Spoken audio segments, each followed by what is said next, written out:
That's an indication to say that doors are open for everyone to come in another 20 seconds. Okay, people phone in silent mode. Also, your web WhatsApp in case some of us. Yes. Oh yes, I wanted to ask, in the previous event, there was something happening because of phone. What was that? Pingy dingy was happening. Later.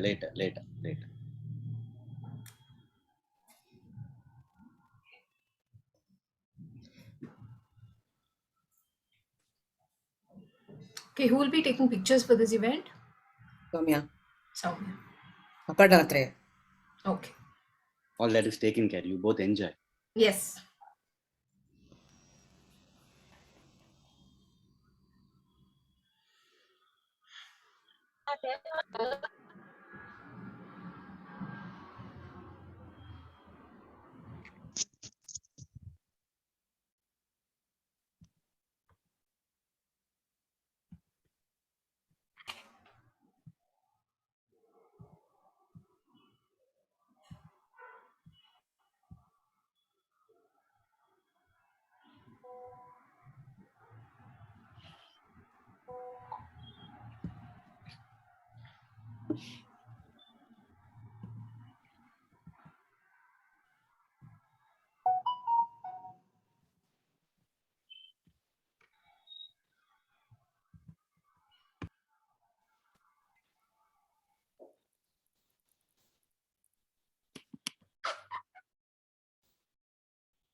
Hi, everybody. As you hear a lot of silence around us, take a breath and make sure that your beautiful space is free so that you can put on your videos and share the space that we all come in and sharing for the next 1.5 hours. So it'll be lovely. Like the nearest we can get to be next to each other is if your videos can be on, if not, also fine, but just be there the next few minutes.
Good evening, everyone. So just those of you who were there in the previous session,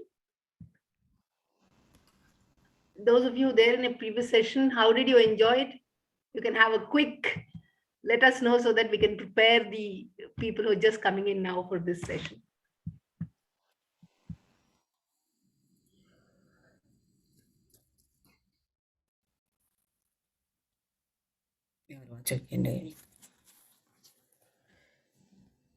Vanita, you can go ahead.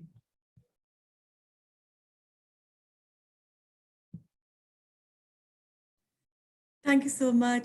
I just loved it. And the beautiful part of the way she presented, you can present, there is a lot of information all floating around, but the way she demystified the whole thing. And the most beautiful thing, which is going to stay with me, is the way when she talked about why women were not a part of it, very objectively, without taking sides, the way she explained it to and I think it is going to really this generation will be able to relate to that explanation, because I that was the highlight for me. I mean, other than all the intricacy and the details of the whole performance, but I loved the way she kept the point and gave a reason. She did not want anybody to, I mean, it was open whether you take it or you leave it, but it was really beautiful. And thank you so much for, I mean, giving us a chance to be a part of this. Thank you. Wonderful. Thank you, Vanika.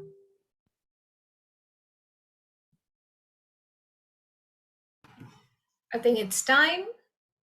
And we are at 7:05. People are joining in. Vikram, we'll go. Yeah. So, good evening, everyone. A very, very warm welcome to everyone who has come here and has joined us today for the 7th edition of the Bengaluru Storytelling Festival, aka the BeSt Festival. We at BSS are filled with gratitude today, and we thank from the bottom of our heart our community of story lovers who have been the greatest support for us all through. For those who are joining for the first time, Bangalore Storytelling Society is a registered body which was formed in the year 2013 by a group of story lovers with the aim of reviving, nurturing, and promoting oral storytelling. We at BSS over the years have been conducting festivals, collaborating with various public and government bodies, and bringing in experts in the field of storytelling to enthrall and embrace storytelling in oral storytelling in all its grandeur. Please do visit our Facebook page, Bangalore Storytelling Society, to know more about our monthly regular events. But for now, you will be really, really excited, just like how we at BSS are, because today we are celebrating our festival and we have a very, very special segment curated for our community of story lovers. I invite my friend Shailaja Sampath to tell you more about this beautiful segment.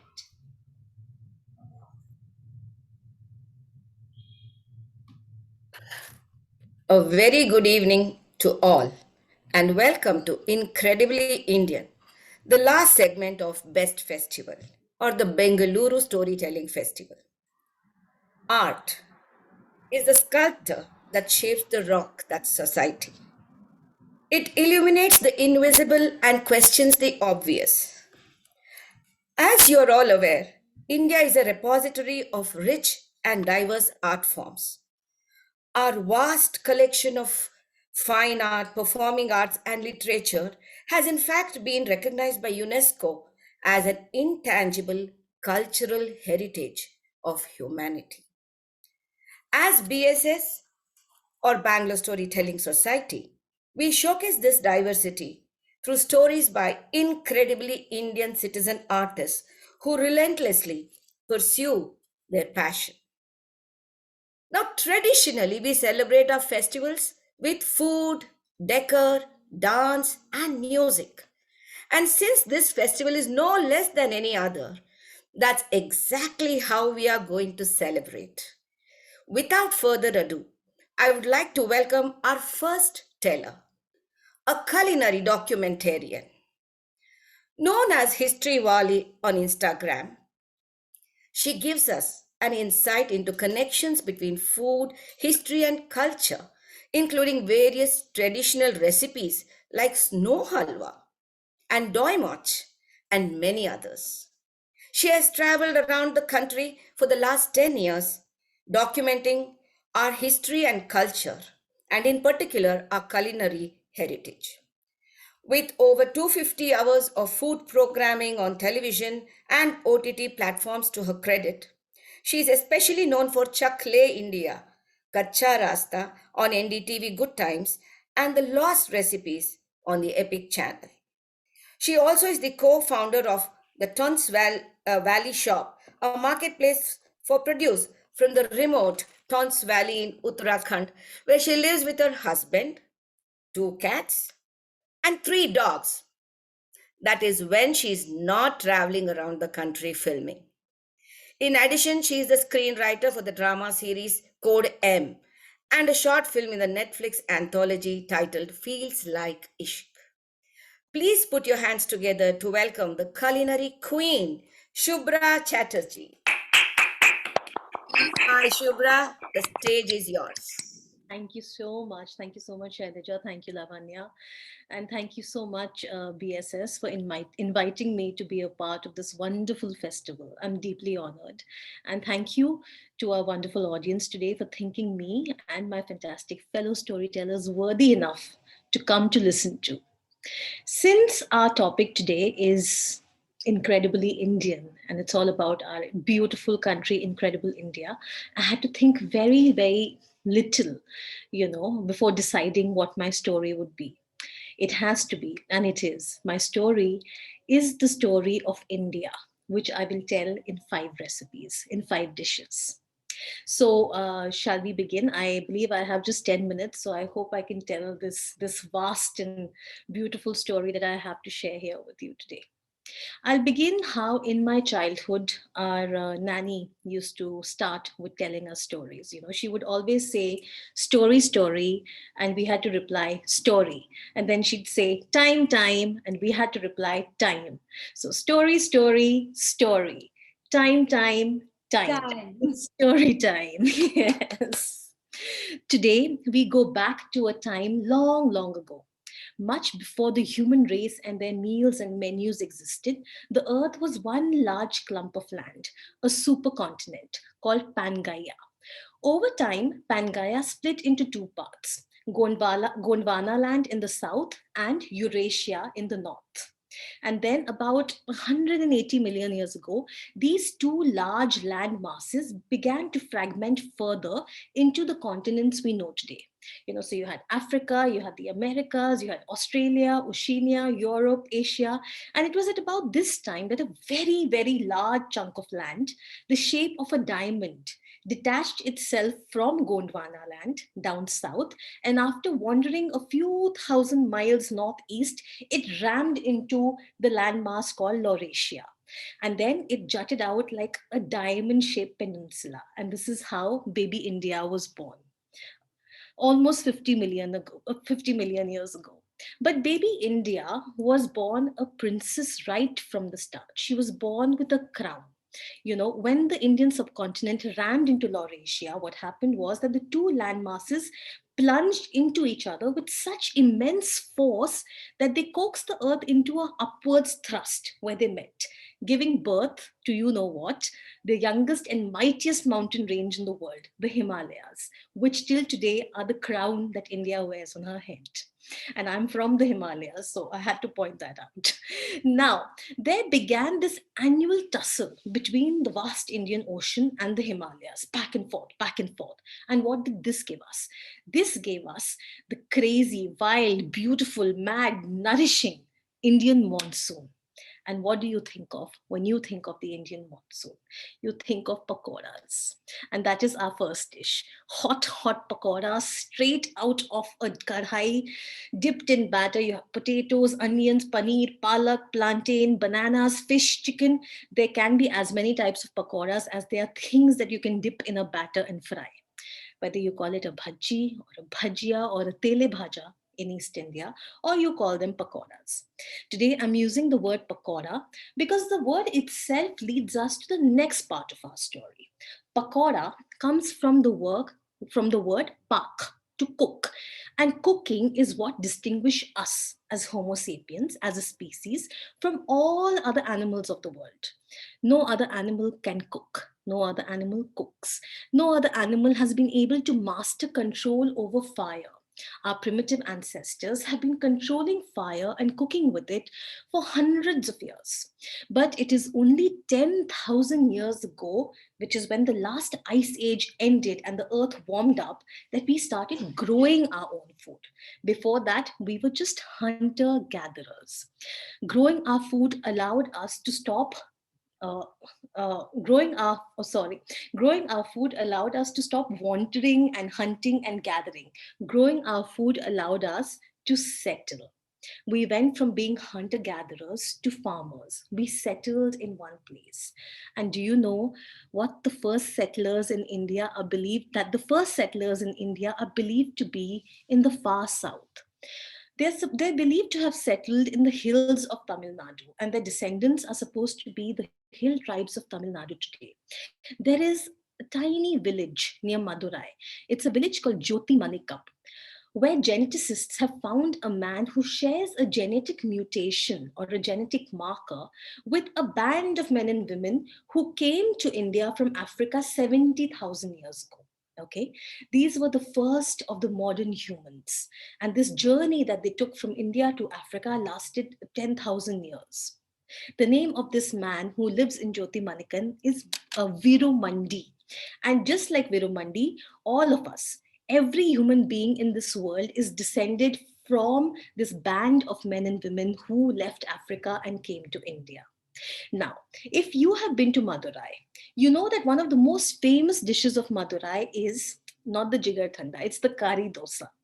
It has layers and layers and layers. You know, there is dosa, then there's egg, then there's keema curry. And similarly, India also has layers and layers and layers.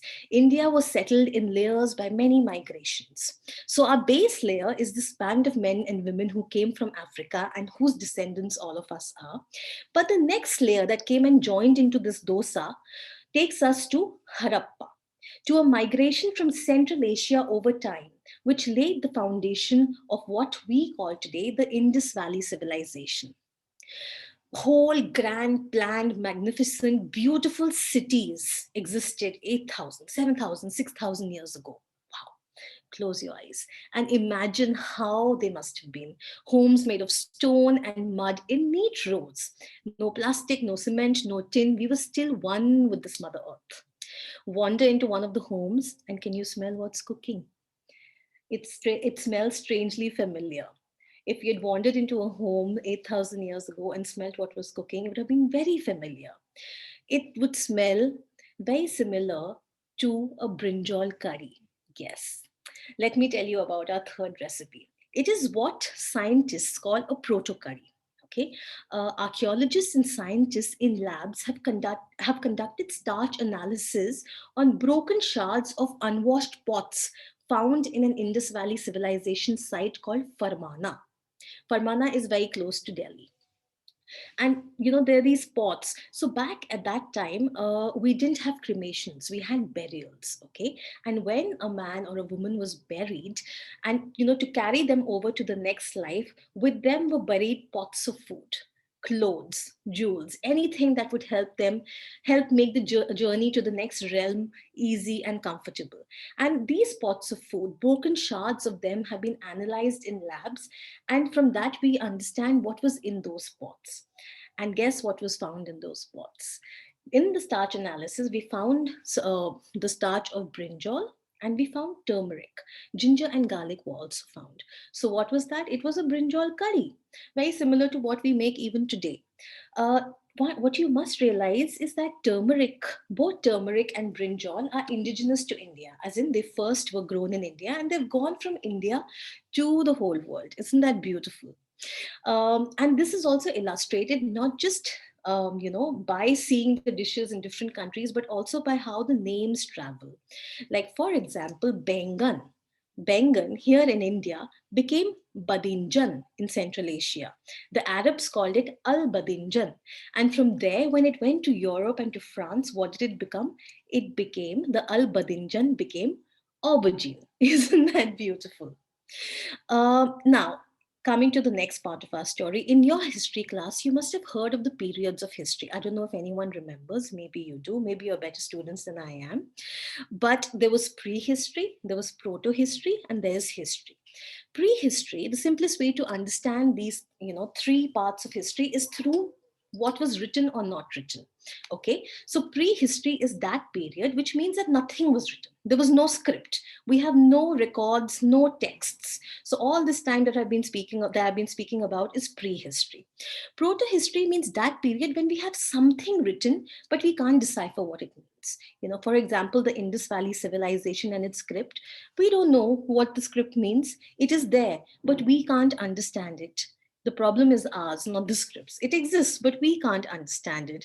And isn't that incredible? Imagine, I mean, we can crack everything. We've been to the moon, but we still haven't traveled 5,000 years ago to crack a simple script. Not a simple script, I'm sorry, a very complicated script. Now, the third part, history. History basically means to know, a narrative. History simply is the period when we know what happened because it has been written down. And so, for us in India, history begins after the Indus Valley civilization, and it begins with our first written texts. You have the Vedas, you have the epics, you have Mahabharata, Ramayana, you have the Shastras, and you have the Smritis. Basically, the last 3,500 years of our existence are our history. Actually, 3,500 years, if you look at it in the larger scope of things, our history started millions of years ago. Our history started with Pangaea. But if you look at the last 3,000, 500 years ago, it's barely a microsecond in the history of India. But this microsecond is also all of our history. It is everything we have. It is everything we know. And in all of our history, if there is one dish that occurs again and again, and that will be dish number 4, I think. Yes, we've done 3. It will be dish number 4. Actually, there's not one, but there are 2 dishes that occur again and again. So we'll do dish number 4 and we'll do dish number 5 together. Dish number 4 is, can anyone take a guess? It's kheer, payasam. And dish number 5 is khichdi, pongal. Kheer and khichdi or payasam and pongal. So kheer is mentioned in the Vedas, in the Mahabharata. It was eaten by Lord Buddha. Ibn Battuta mentions it. It is known as Sheer Birinj. And even today, when a young child eats anna for the first time and it's annaprashan, it is first fed payasam. But let's go back a little bit and talk about it being mentioned in the Vedas and thereon. In the Vedas, a sweet preparation of rice cooked in milk is termed shirika. Sheer is milk. Sheer is the Sanskrit word for milk. In the Mahabharata, King Yudhishthira fed 10,000 Brahmins with various choice dishes, which include preparations of rice and milk mixed with ghee and honey. At that time, we didn't have sugar. Sugar came only about 2,000 years ago when we learned how to process it. But back then, we had honey. After that, when Ibn Battuta came to India in the 13th century, he recorded that the grain, shamak, shell, was cooked in buffalo milk. And he said, it is pleasanter prepared this way than baked as bread. I used to often eat it in India and enjoyed it. Baked as bread would probably be rice rotis. And then before that, actually, the Buddha is also recorded as having eaten kheer. He fasted for many days. And when he emerged from his fasting and his meditation, the first thing he ate was kheer. Sheer birinj, sheer milk, birinj rice. In the Mughal texts, you have mentions of sheer birinj, and it is made on certain festivals. It is made on Eid as part of celebrations. And as I mentioned, even today, kheer or payasam is made in all of our homes, most of our homes, if not all. But I can actually say that it is made in all of our homes in different ways. In Bengal, you have the nolen gur, which is the fresh winter jaggery. Kheer is made with that. In the north, we made in Uttarakhand, we made gore ki kheer, which has millets cooked in milk. Down south, you have payasam. You have rice also cooked in coconut milk. So kheer is made in all our homes even today. And now we come to recipe number 5, which I've mentioned already, khichdi. Now, 2,000 years ago, there's a book that was written called the Charak Samhita. It is the master of all Ayurvedic texts. And in that, Charak recommends khichdi as a superfood 2,000 years ago. And just today, this morning, actually, I read on Instagram, somebody had posted a link that Currently the West is going gaga over what they call khichdi, Kitchadi, I think is the spelling, a superfood. It's the next big superfood they have discovered after turmeric latte or doodh haldi. So khichdi is seen from then to now. It is seen time and again through the years. It was eaten by the Pandavas in the Mahabharata. Like I said, it has been mentioned by Charak. We all know of the famous story of Birbal ki khichdi, where he waits for his khichdi to cook for days and days and days. But what we do not know is that the khichdi was one of the favorite foods of Badshah Akbar, who preferred vegetarian food to non-vegetarian food. This vegetarian food was called Sufiana food. Khichdi was also a favorite food of his son Jahangir, who went to Gujarat, and for the first time he had a bajre ki khichdi. It was called lazizan, made with lots of ghee, and he fell in love with that khichdi, and he would have it on the days that he was vegetarian. Aurangzeb also ate khichdi. Aurangzeb was again vegetarian for the latter period of his life, and it is believed that he would eat khichdi every day. This love for khichdi passed down through the generations of Mughal badshahs, and even Badushah Zafar loved his khichdi, and he in fact loved the moong dal khichdi so much that they started calling it Badshah Pasand. From Bahadur Shah Zafar, it passed on to the next people who ruled in Delhi. It passed on to the British too. The British called the khichdi pedigree, and they ate it as a breakfast dish into which they added boiled eggs and fish.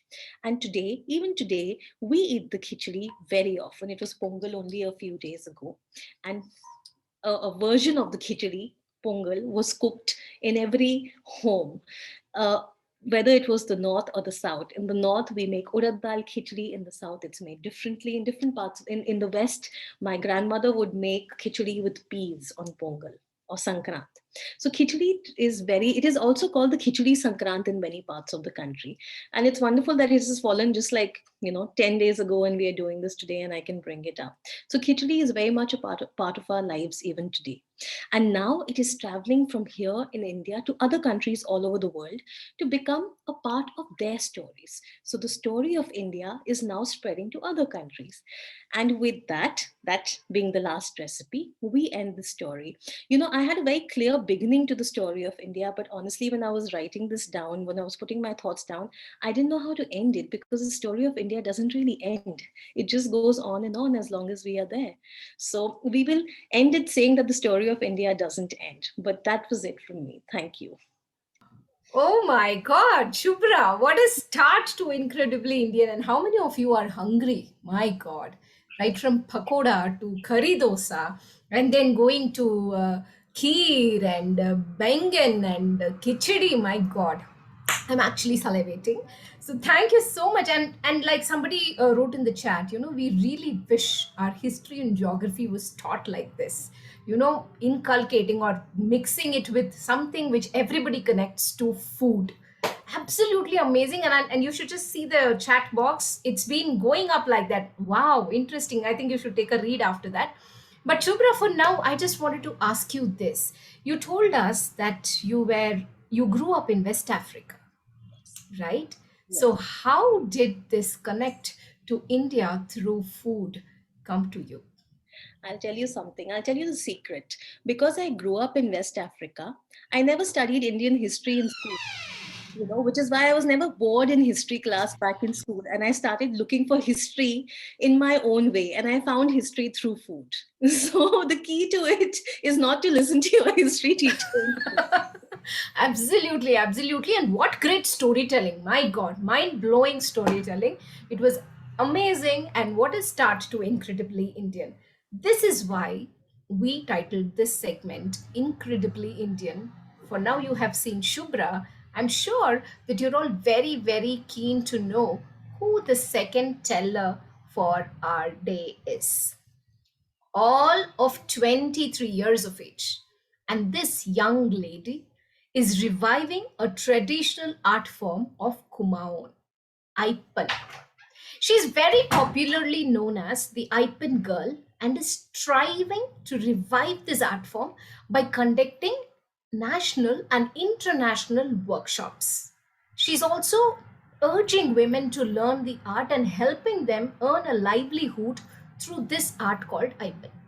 First of all, to understand that any art is invaluable, and then realize that this needs revival, and not just stopping with the realization is something.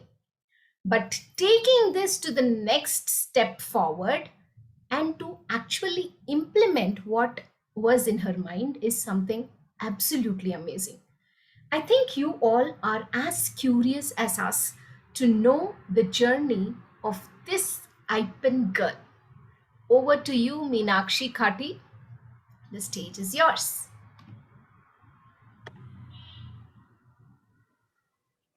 Thank you so much, Lavanya ma'am and Shubhra ma'am, Salja ma'am, all BeSt team for inviting me in this wonderful initiative of your storytelling 2020. तो कहानी की जहाँ तक बात है, मैं आज पहली बार इस तरीके से कहानी सुनाने जा रही हूँ, क्योंकि बचपन से ऐसा होता था कि मेरे घर में मेरे दादी है, दादाजी हैं, या फिर मेरे दादाजी के जो छोटे भाई हैं, मतलब मेरे जो बूबू जी हैं, वो हमें बचपन से ही कहानियां सुनाते हुए आ रहे हैं। तो जब हम छोटे थे तो हमारी डेली की ऐसे बारी लगती थी कि कौन बगल में बैठ के कहानी सुनेगा, क्योंकि ऐसा होता था कि ऐसे देखे रहते थे कि वो किस तरीके से बता रहे हैं। तो हमारे यहाँ पे जैसे आप लोगों को ही बताया कि मैं उत्तराखंड से हूँ, और मैंने यहाँ पे इतनी हैवी जैकेट भी पहनी हुई, क्योंकि हमारे यहाँ पे आज स्नोफॉल हो रहा है। मैं नैनीताल से हूँ और अभी भी यहाँ पे बाहर से बारिश चल रही है। तो ये बताने का ये था कि यहाँ पे जिस तरीके से किसी भी चीज को लेकर के हमारा उत्तराखंड इतना ज्यादा फेमस है, और यहाँ पे देवभूमि भी कहा जाता है। तो यहाँ पे किसी भी चीज को बताना, तो हर एक चीज यहाँ की काफी ज्यादा इंटरेस्टिंग है कि चाहे कला की बात करें, हम आर्ट फॉर्म को लेकर के है, म्यूजिक है, यहाँ के जो लोक नृत्य हैं, किस किस तरीके से उनको बनाया गया है, किस किस तरीके से गाया गया है, और यहाँ पे की जो कहानियां हैं कि जैसे मैं अभी बात कर रही थी कि मेरे दादाजी या फिर दादी, जैसे अम्मा बोलते हैं हमारे यहाँ पे, सुनाती थी, तो हम उन्हें देखे रहते थे। तो ज्यादातर जो कहानियां होती थी वो भूतों की होती थी, कि ऐसा होता था, हम पानी लेने जाते थे तो वहां पे ऐसे पीछे से आ जाता था, या फिर पेड़ पे चिपक जाता था ऐसे करके। तो बचपन से ही इस तरीके से हमने कहानियां सुनते हुए आ रहे हैं। तो थोड़ा थोड़ा जैसे बड़े हुए, तो अभी जा करके बीच में थोड़ा सा कम हो गया था, लेकिन अभी जैसे जैसे मैं आर्ट फील्ड की तरह अभी काम कर रही हूँ या फिर इसमें जुड़ी हुई हूँ, लेकिन अभी भी मैं अपनी दादी से पूछते रहती हूँ। वो कभी उनकी कहानियां इस तरीके से खत्म नहीं होती। वो पिछली कोई ना कोई बात हमें बताती रहती हैं कि ऐसा हुआ था, हमारे जमाने में तो ऐसा करते थे, या फिर कोई और अम्मा भी आएगी, वो खुद ब खुद ही कहानी सुनाने लग जाती है। तो हमारे यहाँ की मुझे एक खासियत लगती है कि किसी को भी हम कोई बात पूछ रहे हैं तो वो इसे एक कहानी की तरह ही शुरू करते हैं कि हमारे जमाने में तो ऐसा होता था, आज तुम इसको ऐसे बना रहे हो, या फिर हमारे जमाने में ऐसा गाते थे, ऐसे करके। तो अभी जब कुछ टाइम पहले BSS ने इस तरीके से स्टोरी टेलिंग का बताया, तो मैंने कहा कि मैंने तो ऐसे कहानी कभी सुनाई नहीं है। तो इनने मुझे इस तरीके से अपॉर्चुनिटी दी कि मैं अपनी जो लाइफ को लेकर के है, ऐपन को लेकर के यहाँ पे बता पाऊं।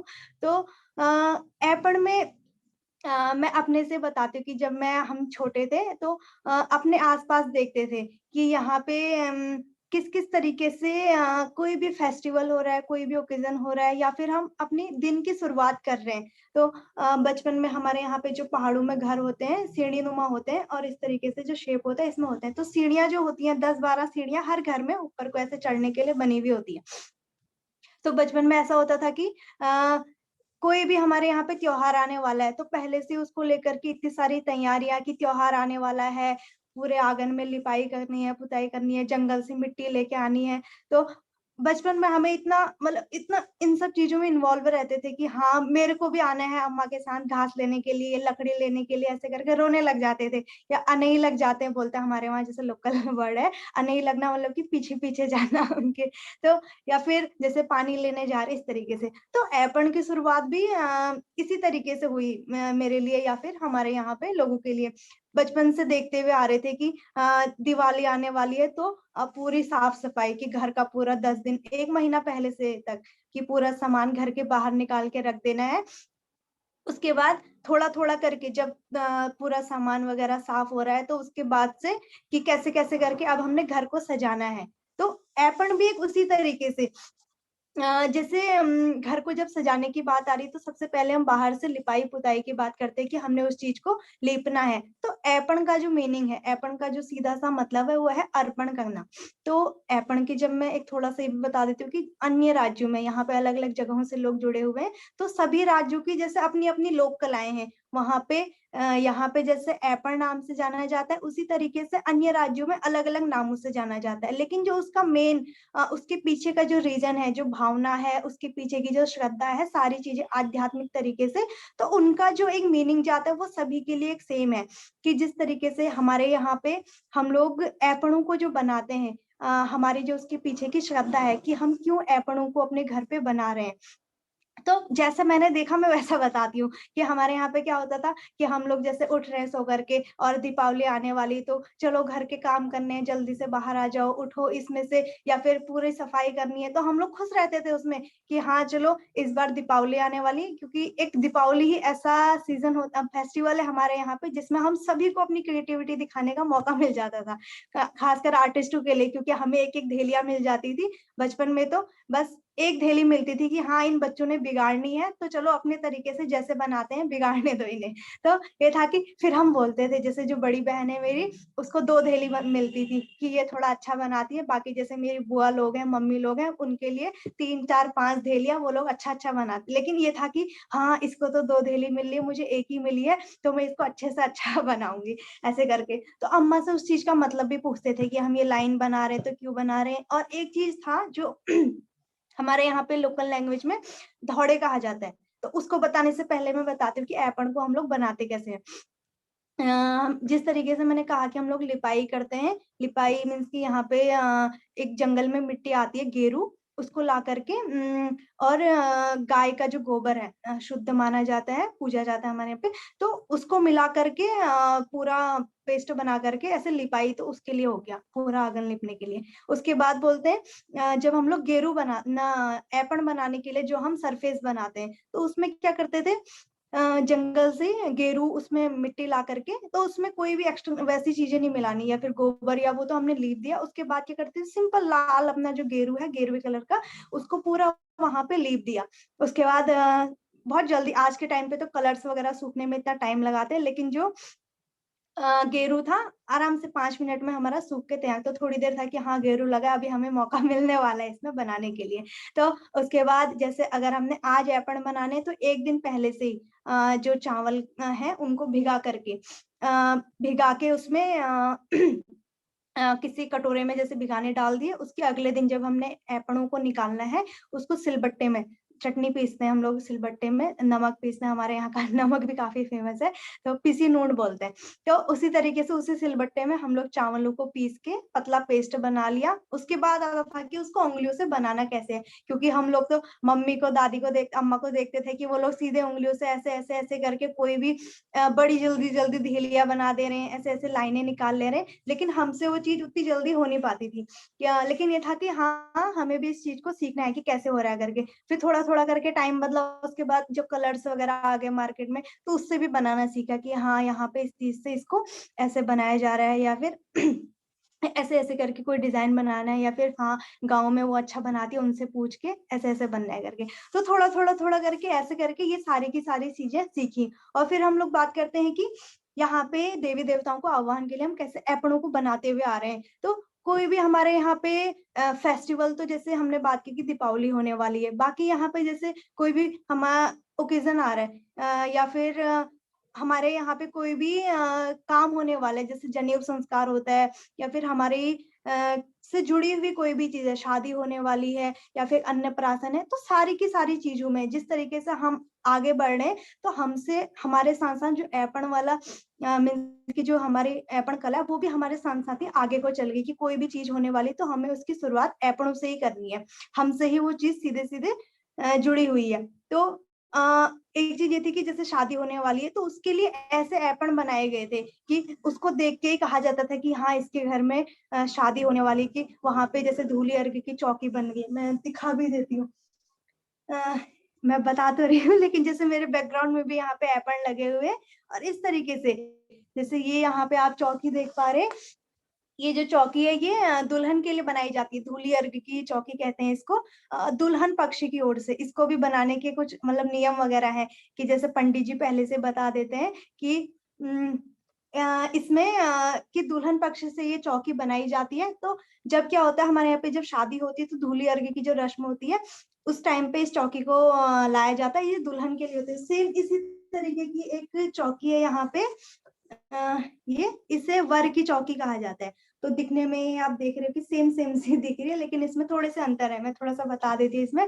जैसे पहले से क्या होता था कि शादी होने वाली है तो इन दो चौकियों का जैसे बनाना है तो हाथ से जमीन पे, जैसे मैं बता रही थी अभी, गेरू और विस्वार से, विस्वार बोलते हैं जो चावल का पेस्ट है उसको, उससे हाथों से पूरा काफी बड़ा पूरे घर के बराबर इतना बड़ा मतलब इतने ज्यादा स्पेस पे उस चीज को पूरे धूमधाम से कि सभी लोग, गांव के जितने भी लोग हैं सभी लोग आ रहे हैं, सभी ने उनके जितने भी जो आभूषण है, यहाँ पे नथ है, ग्लोबंद है, पौंजी है, ये सारे के सारे जितनी भी ज्वेलरी सारी पहनी हुई है, पिछौड़ा हमारे यहाँ पे रंगावली पिछौड़ा होता है, कुसुमी पिछौड़ा कहते हैं, वो चीजें सारी के सारी पहना हुआ है। और पीछे से संगीत चल रहा है उसमें कि जो जो हमारे यहाँ पे कौन सी रस्म होने वाली है। अगर यहाँ पे धूली अर्घ वाली रस्म की शादी चल रही है तो उस तरीके के गाने, या फिर अन्नप्राशन चल रहा है तो उसके लिए अलग तरीके के गाने, जनेऊ संस्कार है तो अलग तरीके, मीन्स की सारी ही चीजों के लिए कोई ना कोई चीज बनी हुई थी पहले से जो हम देखते हुए आ रहे हैं।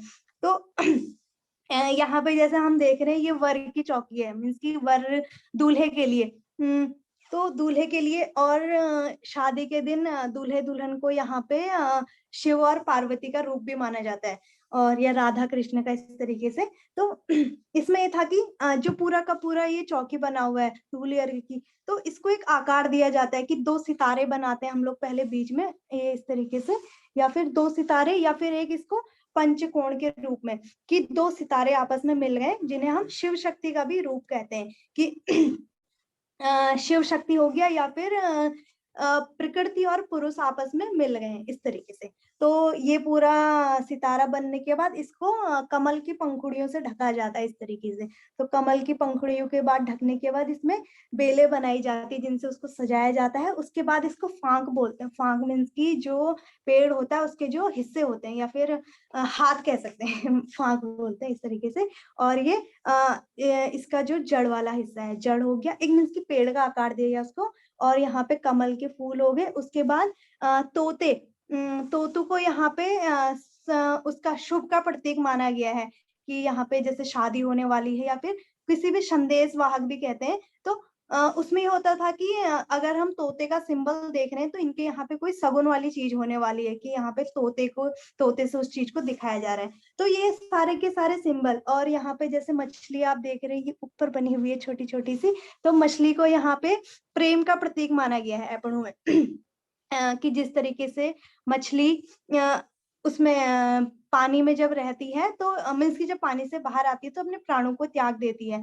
तो एक सच्चे प्रेम का प्रतीक जिस तरीके से मछली को माना गया है। तो ऐपण सिर्फ एक इस मतलब एक वो नहीं है कि हम बस बना रहे हैं, लेकिन उसका पूरा का पूरा जो भी हम कोई साइन बना रहे हैं, कोई भी चीज को दिखा रहे हैं, एनिमल है या फिर ना, तो सारी ही सारी चीजों का कोई ना कोई मीनिंग था। तो ये जब चीजें बनती थी तो हम तो पहले देखते थे कि हाँ यहाँ पे मछली बनी है, यहाँ पे ये बनाया है, कि हाथी भी बनता है, ये बनाया है, तो तब इनका ऐसा कोई मीनिंग नहीं पता था। लेकिन फिर लगा कि यार ये चीजें तो कितनी इंटरेस्टिंग है कि इनमें ऐसी ऐसी चीजें बनाई जा रही है, तो इसके बारे में पढ़ना चाहिए, पता करना चाहिए। कि मैं अभी तो ये ऐसा है कि आज के टाइम पे मैं इसको बहुत इजीली बना लेती क्योंकि मुझे पता है कि कैसे बनता है और इसका मीनिंग क्या है, तो काफी मजा आता है बनाने में।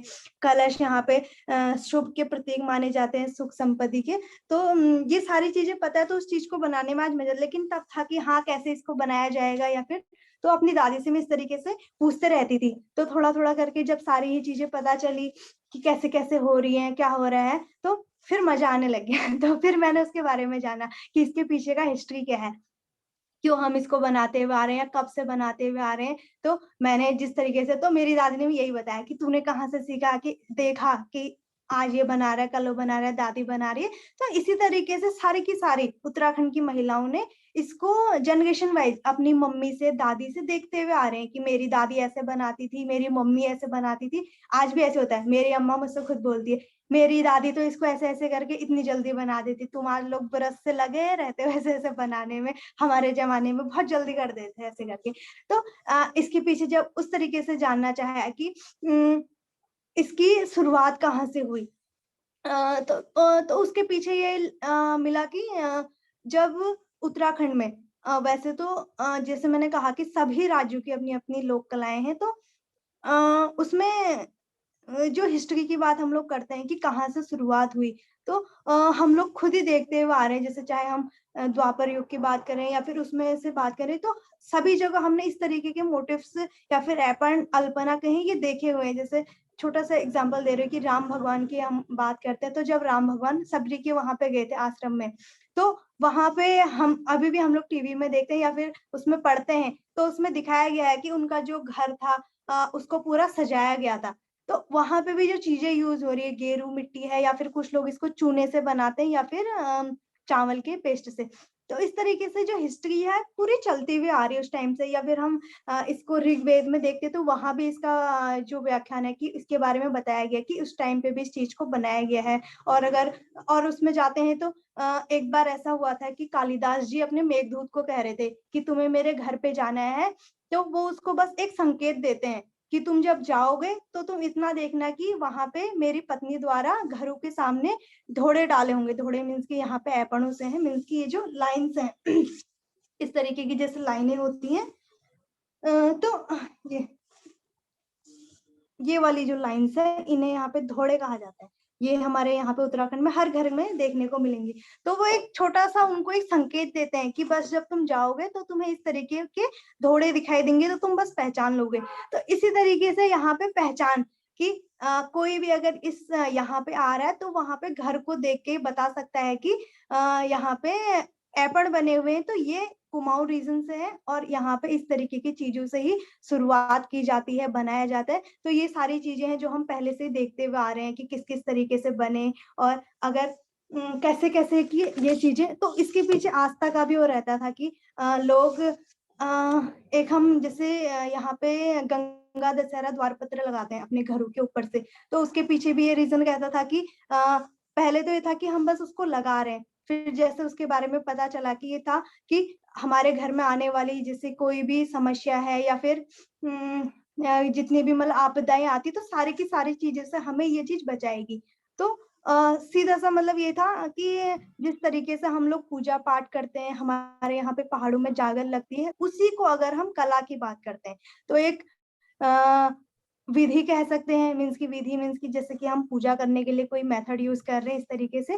तो कला का भी अपना यही महत्व है कि हम लोग भगवान को खुश करने के लिए एक आकर्षक तरीके, वो तो है ही कि हमें अपनी ओर अट्रैक्टिव कर रहा है, वो अट्रैक्ट कर रहा है, लेकिन साथ साथ में सुख हो गई, संपत्ति हो गई, सारी की सारी चीजों से जुड़ा हुआ है। तो ये मीनाक्षी जी, सारी की चीजें हैं। मीनाक्षी जी, आपके 1 मिनट और बाकी है because we are waiting, so please thank you so much. You just tell us about your Meenakriti project also if you. जी, तो जितनी भी हिस्ट्री थी उसके पीछे ये सब हो गया है।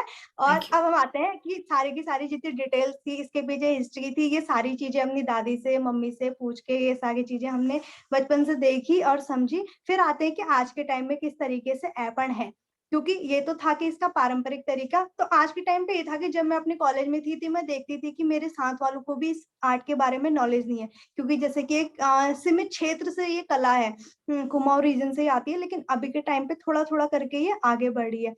तो ये था कि मैं किस तरीके से इसको आगे ले जा सकती हूँ, इसके लिए मैंने अपने जो साथ वाले यूथ हैं या फिर यहाँ पे जो महिलाएं हैं, क्योंकि यहाँ की हर एक महिला को इसको बनाना आता है, हर किसी को इसके बारे में डिटेल्स पता है कैसे बनती है करके। तो ये था कि मैं कैसे उनको जोड़ सकती हूँ अपने साथ और अपने इस प्रोजेक्ट के साथ कि वो इस कला से कुछ ना कुछ अर्न कर पाए और ये जो कला है वो आगे को रिवाइव होते रहे और आगे बढ़ पाए। तो इसके लिए हम लोग अभी लगे हुए हैं कि कैसे कैसे हम लोग इस आर्ट फॉर्म को नए नए तरीके से हम लोग इसमें अलग अलग तरीके से यूथ तक पहुंचाने के लिए, न्यू जनरेशन तक पहुंचाने के लिए अलग अलग सेगमेंट पे काम करते हैं, चाहे वॉल पेंटिंग है, ऑनलाइन ऑफलाइन वर्कशॉप्स हैं, और प्रोडक्ट सेगमेंट पे अलग अलग तरीके की हमारे द्वारा चीजें बनाई, जैसे यहाँ पे ये चौकियां हैं या फिर इस तरीके से वॉल हैंगिंग है। तो इसमें जो हम मोटिव यूज करते हैं तो सारे के सारे इनकी मीनिंग होती है, जैसे सिंगालिया बेल है, इस तरीके से। तो इन सारी ही चीजों से हम अलग अलग प्रोडक्ट पे भी काम करते हैं, और जो एजुकेशन को लेकर के है कि किस किस तरीके से हम बच्चों को भी सिखा सके, इस तरीके का हमारा इनिशिएटिव है। तो thank you. Wonderful wonderful, thank you so much. इतना सारा बताया, हमें मालूम ही नहीं था कि ऐसा एक आर्ट है। हमें देखा था सब दूसरे दूसरे नामों से मालूम हुआ था, मगर ये आइपन आपके उत्तराखंड से बहुत सुंदर है और आपने बहुत अच्छे से आपके बारे में बताया।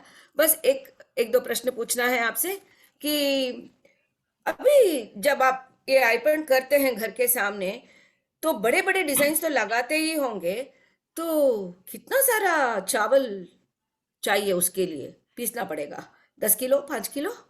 नहीं नहीं नहीं, इतना नहीं, बस थोड़ा सा, जैसे धेलिया बनानी चार, क्योंकि उसमें चावल पीसने के बाद उसमें पानी भी मिलाना होता है, बस एक पेस्ट बनाना है।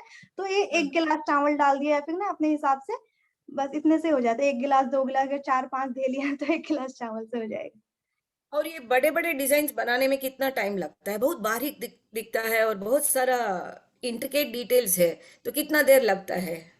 हाँ, वो उस पे साइज पे भी डिपेंड करता है और किस तरीके की चौकी बना रहे हैं, क्योंकि जैसा अभी मैं यहाँ पे दिखाती धूली अर्घ की चौकी, इसमें पूरा कभी पूरा दिन लग जाता है, 4 घंटा 5 घंटा ऐसे। अगर इसी चीज को कोई छोटी चौकी बना रहे, जैसे यहाँ पे ये लक्ष्मी चौकी है, ये मुझे पता है कि किस तरीके से बनती है, इसको मैं अभी 10 मिनट में मतलब बना लेती हूँ। मुझे वो प्रैक्टिस पे भी है, और उस चीज को क्या बना रहे हैं उस पर भी डिपेंड करता है। और ये जो आपके प्रोडक्ट्स हैं, तो आप कैसे सोचते हैं कि अगले क्या प्रोडक्ट्स बनाना है? हाँ, वो आपका हम क्रिएटिव प्रोसेस में नए नए प्रोडक्ट्स तो आते ही होंगे, तो किस तरह से डिसाइड करते हैं कि क्या बनाना है? एक तो हम सीजन वाइज कि क्या अभी फेस्टिवल आने वाला है, जैसे रक्षाबंधन आने वाला है, तो उसके लिए हम क्या नया करें कि यूथ उससे जुड़ पाए, क्योंकि एक प्रोडक्ट नहीं हमारे लिए यह है कि कैसे हमारी जो लोकल है वो आगे बढ़े। जैसे अभी रक्षाबंधन आने वाला है, तो उसमें हम जो राखियां बनाते हैं उसमें क्या करते हैं कि इस एपन आर्ट के साथ साथ जो यहाँ की लोकल लैंग्वेज है, क्योंकि वो भी अभी कम होते जा रही है, लोग जो लोक भाषा अपनी उसको बोलने, या फिर उनको मीनिंग नहीं पता, या फिर जो हमारे यहाँ से बाहर चले गए, तो हम क्या करते हैं उसमें थोड़ा सा, जैसे नेम वगैरह हमारे यहाँ पे, जैसे छोटे भाई को भूला कहा जाता है, बड़े भाई को भैजी है, ददा है, दादी है, ऐसे कहते हैं। तो इस तरीके के वर्ड भी लिखते हैं। तो यही सारी जब आइडियाज आते हैं कि कैसे हम इसको करें और लोगों को पसंद आए, और ये जो फोक आर्ट है वो आगे बढ़े, तो इस तरीके के आइडियाज पे हम लोग काम करते हैं। वंडरफुल, इतनी अच्छी काम कर रहे हैं। Thank you very much for being with us. It was lovely hearing you. Thank you thank Meenakshi. You. Our next teller is a master of a dance form called Devaratam, to mean a dance that's fit for the gods. He grew up around the art form, and once he obtained his diploma in folk art from the Tamil Nadu Government Music College in Chennai, there was no looking back. He has performed in a number of plays, including Lit for Life, directed by Prasanna Ramaswamy, among many others. Over the last 16 years, he has practiced and taught Devaratam, other folk art forms such as Oliyattam, Karagam, Tappatam, and Silambam. Some of the many institutions that are lucky to have him teach their students include the Hindu Vidyalaya, Chennai Journal Center, Stella Maris College, and Russian Cultural Center. In addition to organizing independent dance workshops, he has also conducted classes in folk art for specially abled children at the Gnana Deepam School as part of dance therapy. In August 2010, he was awarded Ustad Bismillah Khan Yuva Puraskar Award by the Sangeet Natak Academy for Devaratam. Please put your hands together for a reputed and versatile dancer, Nellai Manikandan. Welcome, Vanakkam, and please, Manikandan sir, the stage is yours. Yeah, Namaskar. First of all, thank you. Bangalore Storytelling Association, Incredible India and 2022 Festival. எல்லாருக்கும் நமஸ்காரம். நான் இப்போ வந்து தேவராட்டம்ங்கிறது வந்து ஒரு traditional art form in Tamil Nadu. இந்த தேவராட்டம் வந்து என்னோட ஹாரிஜன் வந்து எங்க அப்படின்னா ப்ரெசன்ட்ல இருக்கிற கர்நாடகா ஜில்லா பெல்லாரி. அது ஃபர்ஸ்ட் வந்து ஒரு ஃபர்ஸ்ட் டைம் முதல்ல ஒரு இந்த பார்டர் பிரிக்கிறதுக்கு முன்னாடி இருந்தது வந்து அது ஆந்திர பிரதேஷ். ஸோ இது வந்து என்ன கம்யூனிட்டினா கம்பள நாயக்கன் அந்த கம்யூனிட்டி மட்டும்தான் வந்து இந்த தேவராட்டம் வந்து இப்போ ஆடிட்டு இருக்காங்க. அவங்களோட ட்ரெடிஷன், அதாவது அவங்க அந்த கம்யூனிட்டி அந்த கேஸ்ட்ல வந்து எந்த ஒரு ஃபெஸ்டிவலோ ஒரு செரமனியோ எந்த ஒரு அவனோட ஃபேமிலியில என்ன நடந்தாலும் அதுக்கு தேவராட்டம் இல்லாம எந்த ஃபெஸ்டிவல் வந்து பூர்த்தி ஆகாது. பூர்த்தியானா நிறைவா பண்ற எல்லா ஃபெஸ்டிவலும் தேவராட்டம் இருக்கும். கம்பளநாயக்கா அந்த கம்யூனிட்டிக்கு வந்து பிரதானம் வந்து இன்ஸ்ட்ருமெண்ட் வந்து தேவதுந்துமி. தேவதுந்துமி மீன்ஸ் உரிமை. லோக்கல் லாங்குவேஜ்ல சொல்லும்போது உரிமைங்கிறது வந்து இந்த இன்ஸ்ட்ருமெண்ட் இல்லாம எந்த ஒரு ஃபெஸ்டிவலும் இல்லை. ஒரு குழந்தை பிறந்தாலும் சரி, ஒரு மேரேஜ் ஃபங்க்ஷனா இருக்கட்டும், வந்து ஒரு டெத்து, அந்த கம்யூனிட்டி மக்கள்கிட்ட வந்து அந்த கம்யூனிட்டி மக்கள் இறந்துட்டாங்கன்னா கூட இந்த இன்ஸ்ட்ருமெண்ட் தான் ப்ளே பண்ணுவாங்க. வேற எந்த இன்ஸ்ட்ருமெண்ட்டும் வந்து அவங்க ப்ளே பண்ண மாட்டாங்க. அவங்களோட அந்த கம்பள நாயக்கஸ்ல வந்து இந்த இன்ஸ்ட்ருமெண்ட் மட்டும்தான் வந்து அவங்க எல்லா இதுக்குமே இது பண்ணுவாங்க. அதே மாதிரி அந்த சாஸ்திர சம்பிரதாய அந்த மேரேஜா இருக்கட்டும், எந்த ஒரு சாஸ்திர சம்பிரதாயமும் அதர் கம்யூனிட்டி பீப்புள் அலௌடு இல்லை. அப்படி இருந்த ஒரு ஆர்ட் ஃபார்ம். இந்த பெல்லாரியில இருந்து விஜயநகர பேரரசு திருமல நாயக்கர் விஜயநகர பேரரசு வந்து தமிழ்நாடுக்கு வந்து இவங்க ஷிஃப்ட் ஆயிட்டாங்க. ஸோ இன்றும் வந்து அவங்க வந்து தெலுங்கு தான் பேசுறாங்க. கன்னடம், தமிழும் தெலுங்கு மிக்ஸ் ஆனதுனால கன்னடம் மாதிரி இருக்கும் பேசுறது. இன்னைக்கும் வந்து இந்த சவுத் டிஸ்ட்ரிக்ட்ல வந்து மதுரை, தேனி, கம்பம், போடி, தூத்துக்குடி, திருநெல்வேலி, விருதுநகர் டிஸ்ட்ரிக்ட், அரௌண்ட் அந்த காவேரி ரிவர்ல இருந்து நீங்க சவுத் சைட்ல எடுத்துக்கிட்டீங்க அப்படின்னா அந்த கம்பள நாயக்கர்ஸ் வந்து அதிகமா இருப்பாங்க. உடுமலைப்பேட்டை, திருப்பூர், இந்த பக்கம் ஈரோடு அந்த டிஸ்ட்ரிக்ட்ல எல்லாம் வந்து அதிகமா கம்பள நாயக்கர்ஸ் இருக்காங்க. எங்கெல்லாம் கம்பள நாயக்கர் இருக்காங்களோ அங்க நிச்சயமா கண்டிப்பா வந்து இந்த இன்ஸ்ட்ருமெண்ட் வந்து இருக்கும். தேவதுந்துமி உரிமை, அது வந்து அந்த இன்ஸ்ட்ருமெண்ட் வந்து கண்டிப்பா வந்து இங்க எல்லா இதுலயும் இருக்கும். இப்படி ஒரு ஆர்ட் ஃபார்ம் வந்து அதர் கம்யூனிட்டிக்கு வந்து இதை வந்து டிரான்ஸ்ஃபார்ம் பண்ணணும் அப்படின்னு பிளான் பண்ணாங்க. எதுக்கு அப்படின்னா, இப்ப ஏன் அந்த கம்யூனிட்டி பீப்புள் எவ்வளவு பேர் இருக்காங்க, இதை வந்து அவங்களே வந்து ஆடலாம் இருக்கும், அதை வந்து என்ன சொல்ற செக்யூர் பண்ணலாமே அப்படின்னா அது கிடையாது. எதுக்கு அப்படின்னா, ஒரு ஆர்ட் வந்து எப்போ வந்து அதர் கம்யூனிட்டி டிரான்ஸ்ஃபார்ம் ஆகுதோ அப்பதான் வந்து அது ஸ்டேபிளா வந்து நிலைச்சு நிற்கும். அந்த கலை வந்து என்னைக்கும் அழியாது. ஆர்ட் வந்து என்னைக்கும் அழியாது, அழியவும் கூடாது. அப்படி இருக்கும்போது இந்த தேவராட்டத்தை வந்து ஃபர்ஸ்ட் டைம் வந்து 1984 and 85 தஞ்சாவூர் யூனிவர்சிட்டி தமிழ் பல்கலைக்கழகம் இருக்கிற தமிழ் யூனிவர்சிட்டி, அங்கதான் வந்து ஃபர்ஸ்ட் டைம் வந்து அவங்க மேடை ஏற்றினாங்க. அப்போ இதுக்கு வந்து முதல்ல வந்து இந்த வெளியில வந்து கொண்டு வந்தது காரணம் வந்து முதல்ல அந்த கம்யூனிட்டில இருந்து வெளியில வந்தாதான் அந்த தேவராட்ட ஆர்ட் ஃபார்ம் வந்து ஒரு எல்லா மக்கள்கிட்ட போனா ஒரு எல்லா இந்தியா முழுக்க வந்து ஸ்ப்ரெட் ஆகும் அப்படின்னு அந்த டிசிஷன் எடுத்துதான் குமாரராமன், கலைமாமணி குமாரராமன் அவரும் அவரோட பிரதர் வந்து கண்ணன் குமார், இவங்க 2 பேரும் சேர்ந்துதான் வந்து இதை வெளியில கொண்டு வரணும் அப்படின்னு ஆசைப்பட்டாங்க. அப்போ ஃபர்ஸ்ட் டைம் 84 டாக்டர் துளசி ராமசாமி தான் வந்து இதை வந்து அறிமுகப்படுத்தினார் வெளியில, அதாவது அதர் கம்யூனிட்டிக்கு. அப்போ அதர் கம்யூனிட்டி அறிமுகப்படுத்தும் போது இப்போ ராமசாமி, அப்போ துர்கராவலம் நாடகம் அந்த இதுல வந்து இதை பயன்படுத்தினார். இப்படித்தான் வந்து அந்த தேவராட்டம்ங்கிற ஒரு ஆர்ட் ஃபார்ம் வந்து வெளியில கொண்டு வந்து பெர்ஃபார்ம் பண்ண ஆரம்பிச்சாங்க. பெர்ஃபார்ம் பண்ணும்போது அதுக்கு முன்னாடி வரைக்கும் வந்து அந்த வில்லேஜ்ல மட்டும் பெர்ஃபார்ம் இருக்கும். அந்த வில்லேஜ்ல பெர்ஃபார்ம் பண்ணும்போது ஒரு 4 years 5 years சைல்டுல இருந்து 75 years 90 years ஓல்டு மால் வரைக்கும் வந்து அங்க பெர்ஃபார்ம் பண்ணுவாங்க. ஸோ ஒரு இன்ஸ்ட்ருமெண்ட்டுக்கு வந்து ஒரு 100 பேர் 100 பீப்புள்ஸ் வந்து நின்று ஆடுவாங்க, பெர்ஃபார்ம் பண்ணுவாங்க. அந்த வில்லேஜ் முழுக்காவே வந்து ஃபெஸ்டிவலா கொண்டாடுவாங்க. இப்போ ப்ரெசன்ட்லயும் வந்து எல்லா April 14 அண்ட் January 14 இந்த இதில் வந்து எல்லா ஊர்களையும் வந்து இந்த மூமெண்ட் தேவராட்டம் ஃபெஸ்டிவல்ஸ் நடந்துட்டு இருக்கு. இப்போ ரீசெண்டாக லாஸ்ட் வீக் கூட உடுமலைப்பேட்டையில் வந்து அந்த தேவராட்டம் ஃபெஸ்டிவல் நடந்தது. இந்த இந்த ஒரு தேவராட்டத்தை அதர் கம்யூனிட்டிக்கு வந்து டிரான்ஸ்ஃபார்ம் பண்ணும். ஆனா அதுக்கு அந்த கம்யூனிட்டில நிறைய ஸ்ட்ரகிள் உண்டு.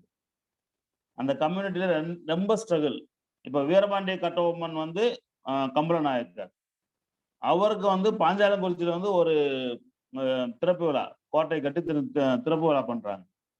அந்த திறப்பு விழா பண்ணும்போது இந்த தேவராட்டம் ஆடக்கூடாதுன்னு அந்த கிராமத்துல இருக்கிற ஓல்டு மேன்ஸ் எல்லாம் சொல்றாங்க, போகக்கூடாது, வேற ஜாதி, அதாவது அதர் கம்யூனிட்டிக்கு முன்னாடி வந்து ஆடக்கூடாது அப்படின்னு சொல்றாங்க. அப்போ இது எப்படி கொண்டு போறது? இதை வெளியில கொண்டு போனா மட்டும்தான் நம்ம எல்லாருக்கும் தெரியும் அப்படின்ட்டு அவங்க ஒன்றும் சொல்லல. நாங்க வந்து கலைஞர் சிஎம் முன்னாடி நாங்க ஆட போகல, அந்த பாஞ்சாலங்குறிச்சி கோட்டைக்குள்ள வந்து ஜக்கம்மா டெம்பிள் இருக்கு, அந்த ஜக்கம்மா டெம்பிள் இருக்கு, அந்த ஜக்கம்மா டெம்பிளுக்கு தான் நாங்க ஆட போறோம் அப்படின்னு சொல்லி போய் அங்க பெர்ஃபார்ம் பண்ணாங்க. இதுதான் அவங்க ஃபர்ஸ்ட் டைம் வெளியில போய் பெர்ஃபார்ம் பண்ணாங்க.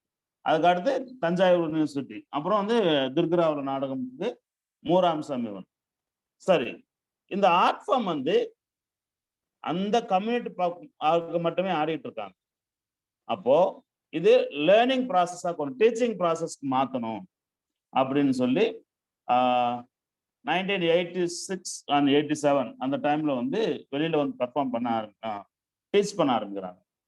ஃபர்ஸ்ட் வந்து இதை வந்து வெளியில கொண்டு வந்ததுக்கு காரணம் வந்து டீச்சிங் மெத்தடா மாத்தினதுக்கு எல்லா ஸ்கூல்ஸ் அண்ட் காலேஜஸ்ல இன்னைக்கு வந்து நிறைய பேர் அதை வந்து லைக் பண்ணி ஆடுறாங்க. அதுக்கு வந்து மெயினா வந்து கூத்துப்பற்றை நான் முத்துசாமி, பத்மஸ்ரீ நான் முத்துசாமி ஐயா, எம்சிஎஃப் மெட்ராஸ் கிராஃப்ட் ஃபவுண்டேஷன்ல இருக்கிற விஆர் தேவிகா,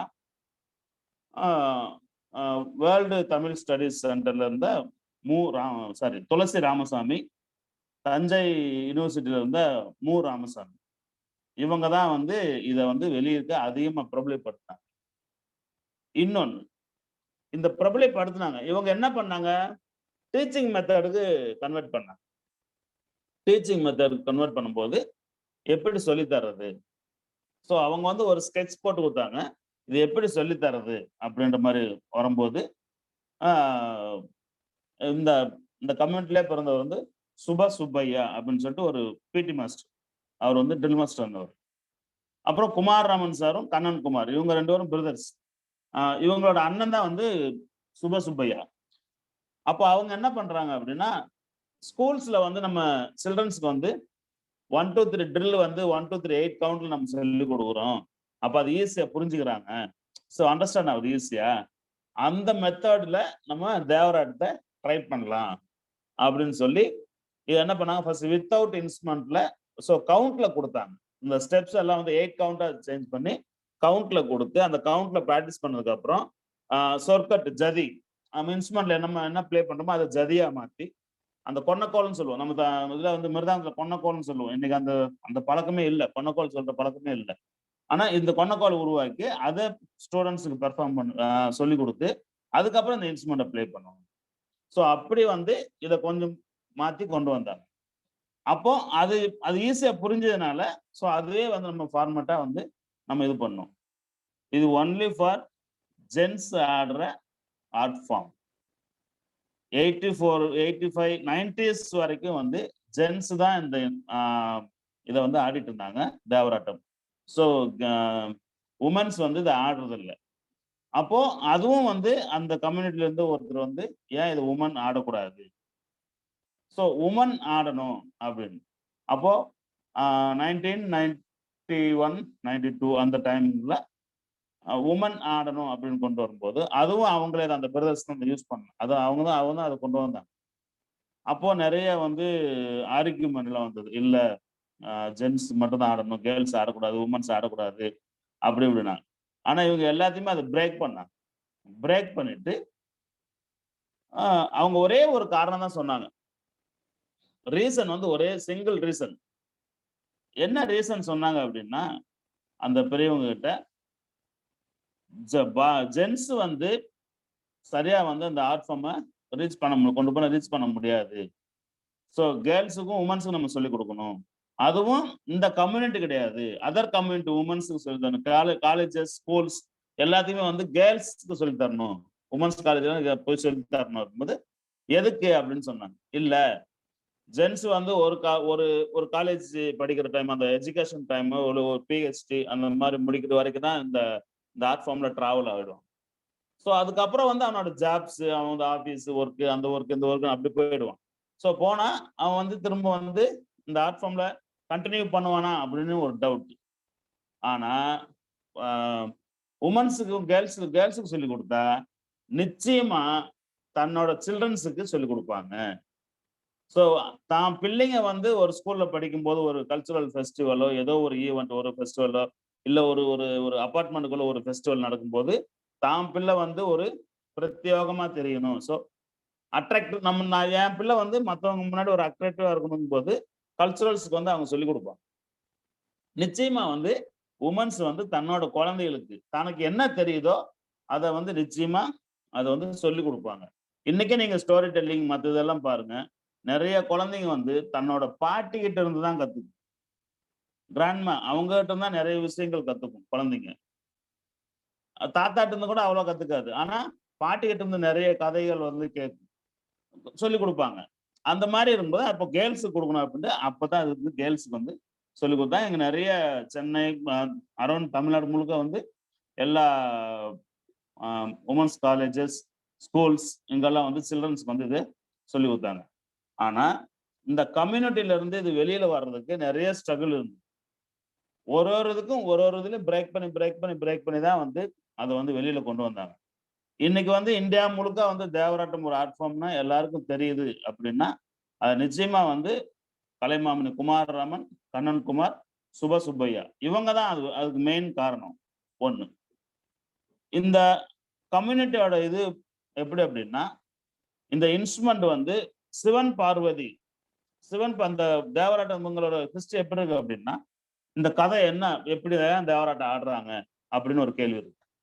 அப்ப இந்த தேவராட்டம் ஏன் ஆடுறாங்க அப்படிங்கும் போது, சிவன் பார்வதி அவங்களோட கோபம் ருத்ரம் வந்து தனியணும் அப்படின்றதுக்காக மற்ற தேவர்கள் எல்லாம் சேர்ந்து நந்தி தேவன் வந்து இந்த இன்ஸ்ட்ருமெண்ட் இசைக்க மற்ற தேவர்கள் எல்லாம் வந்து சிவன் பார்வதியை சாந்தப்படுத்துறதுக்காக ஆடினதா வந்து ஒரு வரலாறு. இன்னைக்கு தமிழ் லிட்ரேச்சர்ல பாத்தீங்கன்னா முன்தேர் குறவை பின்தேர் குறவைன்னு ஒரு இதுல இருக்கு. அந்த முன்தேர் குறவை பின்தேர் குறவையில் வந்து தேவராட்டம் தான் ஆடி இருக்காங்க அப்படின்ட்டு வந்து சொல்றாங்க. ஆனா இன்னும் அது யாரும் வந்து ரிசர்ச்சுக்கு யாரும் வந்து அதை உட்படுத்தல. ஆனா அந்த ஒரு கதையாடல்ல இருக்கு, அதாவது ஸ்டோரியில சொல்றாங்க. இன்னொன்னு வந்து கலைக்கோட்டு மகரிஷியோட திருமண இதுக்கு வந்து இது வாசிச்சதா சொல்றாங்க. ஆனா இன்னைக்கு வந்து இந்த இன்ஸ்ட்ருமெண்ட்ஸ் வந்து பயன்பாட்டுல இருக்கு. இதை வந்து ஒரே ஒரு கம்யூனிட்டி பாக்குறாங்க. அது ஒரு டிஸ்ட்ரிக்டும் ஒரு மாதிரியா சொல்றாங்க. ஆனா ஜென்ரலா அவங்களோட கம்யூனிட்டி என்னவா இருக்குன்னா தோக்கலவார் அப்படின்றது, அதாவது நாயக்கர்லயே ஒரு உட்பிரிவா இருக்குது. சில கம்யூனிட்டி அது மாலா அப்படின்னு சொல்றாங்க இந்த இன்ஸ்ட்ருமெண்ட் பிளேயர். இந்த இன்ஸ்ட்ருமெண்ட் பிளேயர் வந்து இப்ப நான் வந்து இன்ஸ்ட்ருமெண்ட் பிளேயர் கிடையாது, நான் பெர்ஃபார்மர். ஆனா நான் வந்து ஸ்கூல்ஸ் சொல்லிக் கொடுக்கும் போது, ஸ்கூலுக்கு வந்து காலேஜஸ்க்கு சொல்லி தரும்போது ஒரு டைமும் வந்து நான் சவுத் திருநெல்வேலியில இருந்து இங்க சென்னைக்கு கூட்டு வர முடியல, அவங்களுக்கு ஒர்க் இருக்கு அப்படின்றதுனால இதை வந்து நான் வந்து அவங்ககிட்ட போய் கத்துக்கிட்டு நான் இன்ஸ்ட்ருமெண்ட் பிளேயராகவும் ரெண்டையும் சேர்த்து பண்ற மாதிரி நான் பண்ணேன். இது வந்து இப்படி. இப்போ இந்த தேவராட்டம் வந்து ஒரு டிஸ்ட்ரிக்டும் ஒரு ஸ்டைல்ஸ் இருக்கு. இப்போ கம்பம், தேனி, போடி நாயக்கன், திண்டுக்கல் டிஸ்ட்ரிக்ட் அண்ட் பழனி டிஸ்ட்ரிக்ட்ல பாத்தீங்க அப்படின்னா ஒரு விதமான ஒரு ஸ்டைல்ஸ் இருக்கும். அக்ரிகல்ச்சர்ல வந்து என்ன பண்றாங்களோ அவங்களோட வாழ்வியல்ல சேர்ந்து எப்படி இருக்கோ அதே மாதிரிதான் இது வந்து இது பயணிக்கும். ஒரு சோகமான நிகழ்ச்சியா இருக்கட்டும், ஒரு சந்தோஷமான நிகழ்ச்சியா இருக்கட்டும், இந்த ரெண்டும் சேர்ந்தே பயணிக்கும் அவங்களோட இதுல. எல்லா இதுக்கும் இந்த இன்ஸ்ட்ருமெண்ட் இல்லாம எந்த ஒரு காரியமும் கிடையாது. இப்போ நாத்து நடுறாங்க, அதுக்கு ஒரு டான்ஸ் இருக்கு, அதுக்கு ஒரு சொல் இருக்கு. இந்த இன்ஸ்ட்ருமெண்ட்ல அப்படி இருக்கு.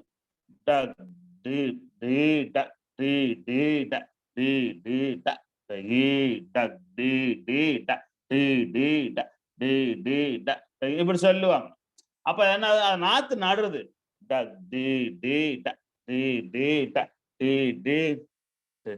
அப்படின்னு இது. அந்த மாதிரி அவங்க வந்து அவங்க வாழ்வியல்ல என்ன இருக்கோ அதை கலை வடிவமா வந்து டிரான்ஸ்ஃபார்ம் பண்ணாங்க. அவங்க பகலெல்லாம் விவசாயத்துல வேலை பார்த்தத அவங்க வெளியில வந்து அவங்க வந்து ஒரு பரிமாற்றம் பண்ணும்போது அதை வந்து கலை வடிவமா இந்த இன்ஸ்ட்ருமெண்டோட சேர்ந்து அவங்க பண்றாங்க. ஸோ நம்ம சொல்றோம் இன்னைக்கு வந்து கேம்ப் ஃபயருங்கிறது வந்து நம்ம இன்னைக்கு வந்து பெர்ஃபெக்டா பண்ணிட்டு இருக்கோம். ஆனா அவங்க அந்த காலையே வந்து பண்ணியிருந்திருக்காங்க. இவங்களோட சமூகம் வந்து வேட்டையாடுதான், ஹண்டிங் தான். ஹண்டிங்ல இருந்து அதுக்கப்புறம் வந்து அவங்க அக்ரிகல்ச்சர் பண்ற மாறி இருக்காங்க. முதல்ல வந்து வேட்டையாடுதல் தான் பிரதான தொழிலா இருந்திருக்கு. அதுக்கப்புறம் வந்து அவங்க ஹண்டிங் இதுல வந்து மாறி இப்போ விவசாயம் பண்றாங்க. இப்போ நிறைய பேர் படிச்சு வெளில வந்துட்டாங்க. ஆனா இன்னமும் அந்த அந்த அந்த சமுதாயத்துக்குள்ள என்ன இருக்கு அப்படின்னா, மேரேஜ் அப்படின்னா அவங்க சம்பிரதாய பிரகாரம் தான் நடக்கணும். வேற எந்த ஒரு கல்யாண மண்டபத்துல போய் வைக்கிறது அந்த மாதிரி வைக்கிறது இன்னைக்கும் அது இல்லை. அந்த கல்யாண மண்டபத்துல கிடையாது. அவங்க கிராமங்கள்ல அதுவும் வந்து ஒரு தனியா ஒரு குடில் இருக்கும். அந்த குடில் அப்படின்னா இந்த பேனியன் ட்ரீ இருக்குல்ல, பேனியன் ட்ரீல இருக்கிற ஒரு அந்த அந்த அந்த கிளைய வந்து கட் பண்ணிட்டு ஒரு சின்ன ஒரு குடில் போடுவாங்க, ஹட்டு. அதே மாதிரி பொண்ணு வீட்டுக்கு ஒரு ஹட்டு, மாப்பிள்ளை வீட்டுக்கு ஒரு ஹட்டு இருக்கும். அதே மாதிரி இந்த இந்த சாஸ்திரம் பண்ற அந்த சம்பிரதாய பண்ற அந்த ஒரு இது வந்து எந்த பிராமின்ஸோ மற்ற அந்த அதர் கம்யூனிட்டி கிடையாது. அவங்க ஆளுகளே இந்த பாடல்கள் எல்லாமே கல்யாணத்துக்கெல்லாம் வந்து பாடல் மேரேஜுக்கு வந்து சாங்ஸ் இருக்கு. அந்த சாங்ஸோட தான் நடத்துவாங்க. ஒரு ஒரு சாஸ்திரத்துக்கும் ஒரு ஒரு சாங் இருக்கு. அந்த சாங்கோட நடத்துவாங்க. அப்போ வந்து பெண் வீட்டுக்கும் மாப்பிள்ளை வீட்டுக்கும் பக்கத்து குடில் போட்டு வீட்டுல வந்து தாலி கட்ட மாட்டாங்க. அந்த குடில வச்சு அந்த பேனியன் ட்ரீல வந்து அரச மரம் ஆலமரம் ரெண்டும் கட் பண்ணி அந்த இது போட்டுட்டு குடில் போட்டு அந்த இடத்துல வந்துதான் வந்து இவங்க தாலி கட்டுவாங்க. இவங்களோட மேரேஜ் ஃபங்க்ஷன் அதான். அந்த தாலி கட்டி முடிச்ச உடனே தேவராட்டத்தோட தான் வந்து தேவராட்டம் ஆடி ஊருக்குள்ள போயிட்டு அவங்க வீட்டு வரைக்கும் ஆடுவாங்க. ஸோ தேவராட்டம் ஆடும்போது கிட்டத்தட்ட ஒரு 5 மணி நேரம் 5 ஹவர்ஸ் 6 ஹவர்ஸ் ஆடுவாங்க. ஸோ நைட்டு முழுக்க நடக்கும் சில ஊர்கள்ல. அது அந்த ஒரு இடத்துல ஒரு மாறும். இப்போ எஜுகேஷன்ல வந்து கொடுக்கும்போது இது நிறைய மாறி இருக்கு. இன்னைக்கு இப்போ பிரசன்ட்ல நிறைய பேர் வந்து இதை அக்செப்ட் பண்ணிக்கிறாங்க. அந்த அந்த கம்யூனிட்டில இருந்து வந்தவங்க நிறைய பேர் வந்து இதை அக்செப்ட் பண்ணிக்கிட்டாங்க. சரி, நல்லதுதான் அப்படின்னு. இப்போ யாரெல்லாம் எதிர்த்தாங்களோ, யாரெல்லாம் வந்து இது இல்ல பண்ணக்கூடாது வைக்கக்கூடாதுன்னு சொன்னாங்களோ, இப்ப அவங்களே வந்து மாறுறாங்க. என்ன ஒரு விஷயம். இன்னொன்னு, ஏன் இது இவ்வளவு பிரபலியமாச்சுன்னு ஒரு கதை. அப்போ மாடர்ன் தியேட்டர் இந்த ஸ்டோரி டெல்லிங்ல எல்லாம் இருக்காங்க. ஸ்டோரி டெல்லிங்ல இருக்கிறவங்க போது இத வந்து இந்த இன்ஸ்ட்ருமெண்ட்டை பயன்படுத்துறாங்க. ஒரு ஒரு ஒரு ஒரு வேரியேஷனா இருக்கட்டும் அப்படின்னு.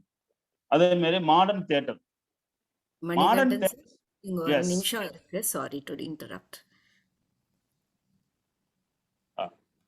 இந்த இது வந்து மாடர்ன் தியேட்டர்ஸ் இவங்ககிட்ட வந்து நிறைய வந்து இப்போ தேவராட்டத்தோட பயிற்சிகள், அந்த ட்ரைனிங் எடுக்கிறது, இந்த இன்ஸ்ட்ருமெண்டோட ட்ரைனிங் எடுக்கிறது எல்லாம் ஆச்சு. ரெண்டாவது பிஹெச்டி ஸ்காலர்ஸ். பிஹெச்டி ஸ்காலர்ஸ் வந்து தேவராட்டத்தை பத்தி பிஹெச்டி பண்ண வந்ததுனால இன்னைக்கு இது நிறைய வந்து மாற்றமா இது வந்து ஃபர்ஸ்ட் அப்படியே இருந்ததுன்னா அது அழிஞ்சிருக்கும். அதாவது அந்த கம்யூனிட்டிக்குள்ளதான் இருந்திருக்கும். இன்னைக்கு இந்தியா முழுக்க தெரியறது காரணம் வந்து ஒன்லி ஃபார் அந்த scholars, PhD scholars, modern theatre actors இவங்கெல்லாம் சேர்ந்துதான் இந்த தேவராட்டத்தை வந்து ப்ரமோட் பண்ணாங்க. Okay, thank you. Bangalore storytelling சொசைட்டிக்கு வந்து மனமார்ந்த வாழ்த்துக்கள், நன்றியை தெரிவிச்சுக்கிறேன். டக் டிம் டிம் டக் டிம் டிம் டக் டிம் டிம் டக் டிம். கொஞ்சம் வாசிச்சு காமிங்க சார்.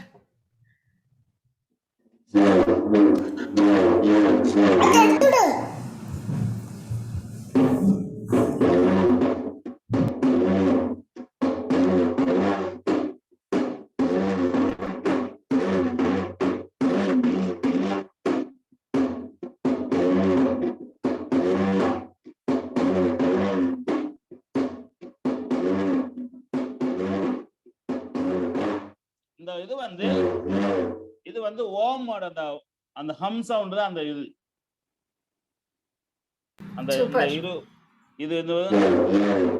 இது வந்து எண்ட்ல முடியும் போது ஹம்னு போய் முடியும், ஓம் அப்படி போய் முடியும். சோ இது வந்து அதனாலதான் அது வந்து சிவனோட அந்த உடுக்கையோட சவுண்டோட ஒப்பிட்டு சொல்லுவாங்க. ரொம்ப ரொம்ப thanks sir. Indigenous traditions in India, they're so rich and varied. You know, it forms the backbone of Indian culture. Today we had Manikandan sir talk about one such. Sir, நீங்க எப்படி இந்த இதுக்குள்ள வந்தீங்க? உங்கள எது ஈர்த்துச்சு? What made you come to Devarattam? நான் வந்து அந்த கம்யூனிட்டியில பிறந்தவன் தான். நான் கம்பள நாயக்கர்ஸ் கம்யூனிட்டி. நான் வந்து 5 வயசுல இருந்து ஆடிட்டு இருக்கேன். ஓ! ஸோ 5 வயசுல இருந்து ஆடிட்டு இருக்கும்போது நான் டீச்சிங்க்கு வந்து 25 இயர்ஸ் ஆகுது. தேவராட்டம் சொல்லிக் கொடுக்க வந்து. நான் 97, 98ல 97ல நான் சொல்லிக் கொடுக்க வந்துட்டேன். சொல்லிக் கொடுக்க வரும்போது இது வந்து என்னோட ட்ரெடிஷன். ஆனா நான் வந்து ஒரு பெர்ஃபார்மர் தான். நான் வந்து இன்ஸ்ட்ருமெண்ட் பிளேயர் கிடையாது. ஆனா நான் இது வந்து கத்துக்கிட்டேன். ஸ்டூடெண்ட்ஸுக்கு டீச் பண்ணணும். நம்ம வந்து நம்மளே எல்லாத்தையும் சொல்லிக் கொடுக்கும்போது இருக்கணும். எல்லா இதுக்கும் அவங்க வர முடியல அப்படின்றதுனால இது நான் கத்துக்கிட்டது.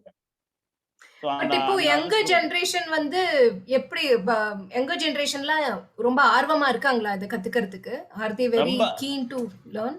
ஓகே, ரொம்ப ஆர்வமா இருக்காங்க. எந்த கம்யூனிட்டி வந்து இந்த கம்பளநாயக்க கம்யூனிட்டி சில கிராம வில்லேஜ்ல வந்து இதை வந்து நெக்லெக்ட் பண்ணாங்க, ஆடல. ஆனா இப்ப அந்த அந்த கிராமமே இப்ப வந்து ஃபுல் ஃபிளஜ்ல ஆடுறாங்க. எல்லாமே இப்ப நிறைய பேர் ஆடுறாங்க. அது கேர்ள்ஸ் வந்து நிறைய ஆடுறாங்க. அது வந்து ரொம்ப இன்வைட் பண்ண வேண்டிய ஒரு விஷயம். So very nice. Thank you, sir. Thank you so much. Thank you. And sharing this with us. I'm sure all of you would have enjoyed. So the next and the last teller for this evening is a singer. She is a song catcher, a stirrer of her stories, educator, and a curator. Trained in classical music for many years, the journey made her delve deep, and your practice today celebrates mystic music traditions from South Asia and beyond. Their work strives to bring voices that aren't known, especially of the women, to the fore. And she has composed and researched extensively on folk, spiritual, and mystic songs of the West, Southwest, and Central India. Learning and training from traditional practitioners in rural areas, she's performed at festivals and venues across the world, given talks in various platforms, and has received various grants for research and performance. She currently leads an inclusive online community for song learning called Music in the Machan. Please welcome Shruthi, Veena, Vishwanath. Stage is yours. Thank you. Let's take a breath. It's been about an hour and some of listening. So let's just take a breath and see what's coming up. Because like all good stories and all good sonic practices, this story starts with listening. Starts with listening to the sounds around. It starts with listening to oneself, listening deep within. And it starts with listening to each other, because there was nobody else.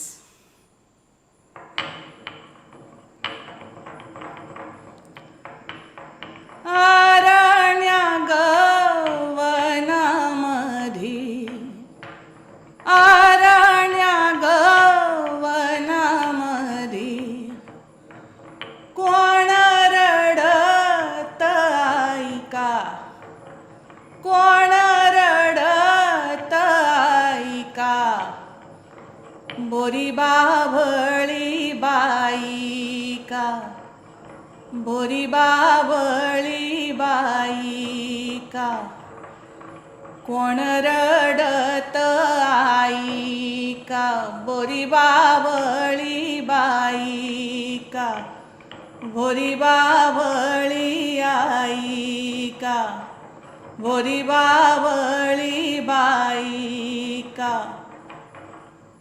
In the forest, in the woods, who's weeping?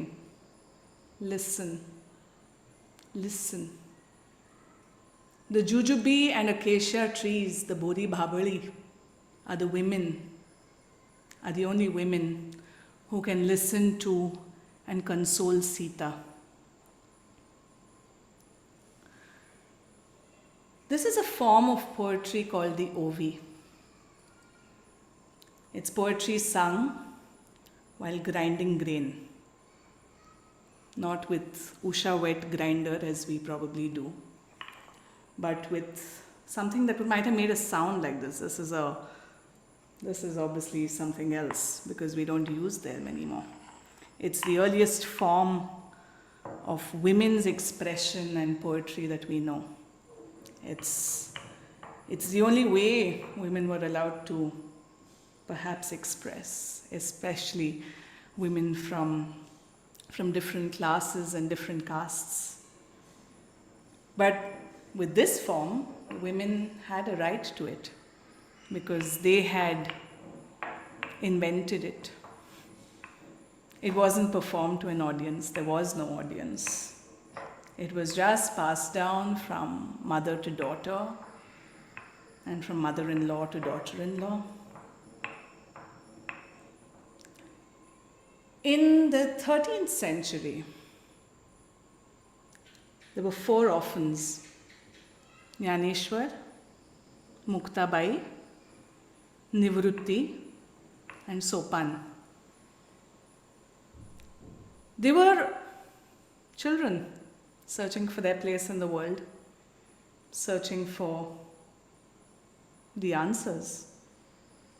Their parents had committed suicide due to Brahmin orthodoxy of the time. And so the siblings took to song and poetry.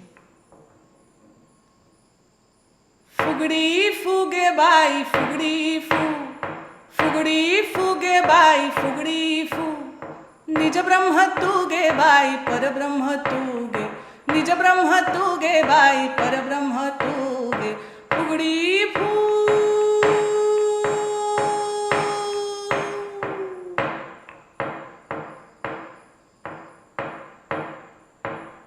मन चित्त धू विश्यावर थू, मन चित्त धू विश्यावर थू, एक नाम मांडी दुजा भाव सांडी, एक नाम मांडी दुजा भाव सांडी, फुगडी फू.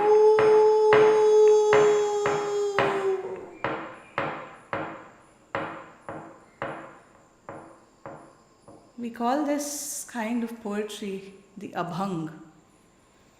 And you may have heard it from Pandit Bhimsen Joshi, from Ranjani Gayatri, from Aruna Sairam, from Kishorita Yamonkar.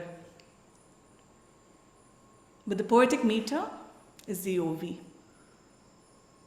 That same form that was used by women, that has been used by women for centuries. Why the ovi? We don't exactly know. Perhaps because the children had access to it. They didn't have access to scriptures and texts. The Brahmins of Alandi made sure of that. But perhaps this they could listen to, and they had a right to inhabit this form and a right to express in this form. So the ovi took on the form of the abhang and passed from Jnanoba and Muktai to Namdev. Namdev took the form, wrote hundreds of abhangs, and then traveled across India. Made the long journey from Maharashtra to Punjab, perhaps on foot. And the ovi transformed into kirtan that is to this day documented in the Guru Granth Sahib and sung in Harmandir Sahib, Amritsar, or the Golden Temple. Namdev's mother also used the ovi, perhaps at the grindstone, to criticize Namdev. Are Namadeva navhesi lekaru, zari zanasi vicharu sansarika. Namadeva, there are 19 people sitting at home hungry. What is your chanting Vitthal, Vitthal, Vitthal going to do? This Vitthal, I swear, he's ruined us. Are Namadeva navesi lekaru, अरे नामदेवाज नभेसिले करू जरी जानसी विचारू संसारिक अरे नामदेवा अरे नामदेवा. Because she was the one at the grindstone watching as the last grains of rice fell in and were crushed. She was the one who had to worry about where the next meal was coming from. Zanabai was probably the one who was doing all the grinding in the house. She was the housemaid in Namdev's house. She took the ovi. She made it her own. Vitthal, come to me. Butter my hair. Butter my hair among the tulsi plants, among the forests of tulsi, and then slowly massage the butter in. Massage the butter in, and I'll tell everyone. I will tell everyone. Vitthal gave me a bath. Zanabai also said, through the ovi, I don't care if this padar that's on my head, if the veil that's on my head comes down. I will go without a dam to the bazaar. Who dares to stop me now? In one hand I'll take the tal, in the other hand I'll take the veena. Tell me, do you dare? In the marketplace of Pandharpur, I will set up my trade. Zani says, I have become your whore, Keshava. I'm coming now to wreck your home. Soirabai, 2 centuries later, said, you tell me that my body is impure. Tell me which body of this earth is pure. You tell me that my body is polluted. Tell me, if this pollution arises from the source of birth, every single body of this world was born that way. So tell me, how is my body different from your body? Perhaps, she says, a body's pollution is accorded by other bodies. A body's pollution is accorded by other bodies. देहाचा विटाळ देहीच निर्धारी म्हणतसे महारी चोखियाची देहासी विटाळ म्हणती सकळ आत्मा तो निर्मळ शुद्ध बुध आत्मा तो निर्मळ शुद्ध बुध देहासी विटाळ.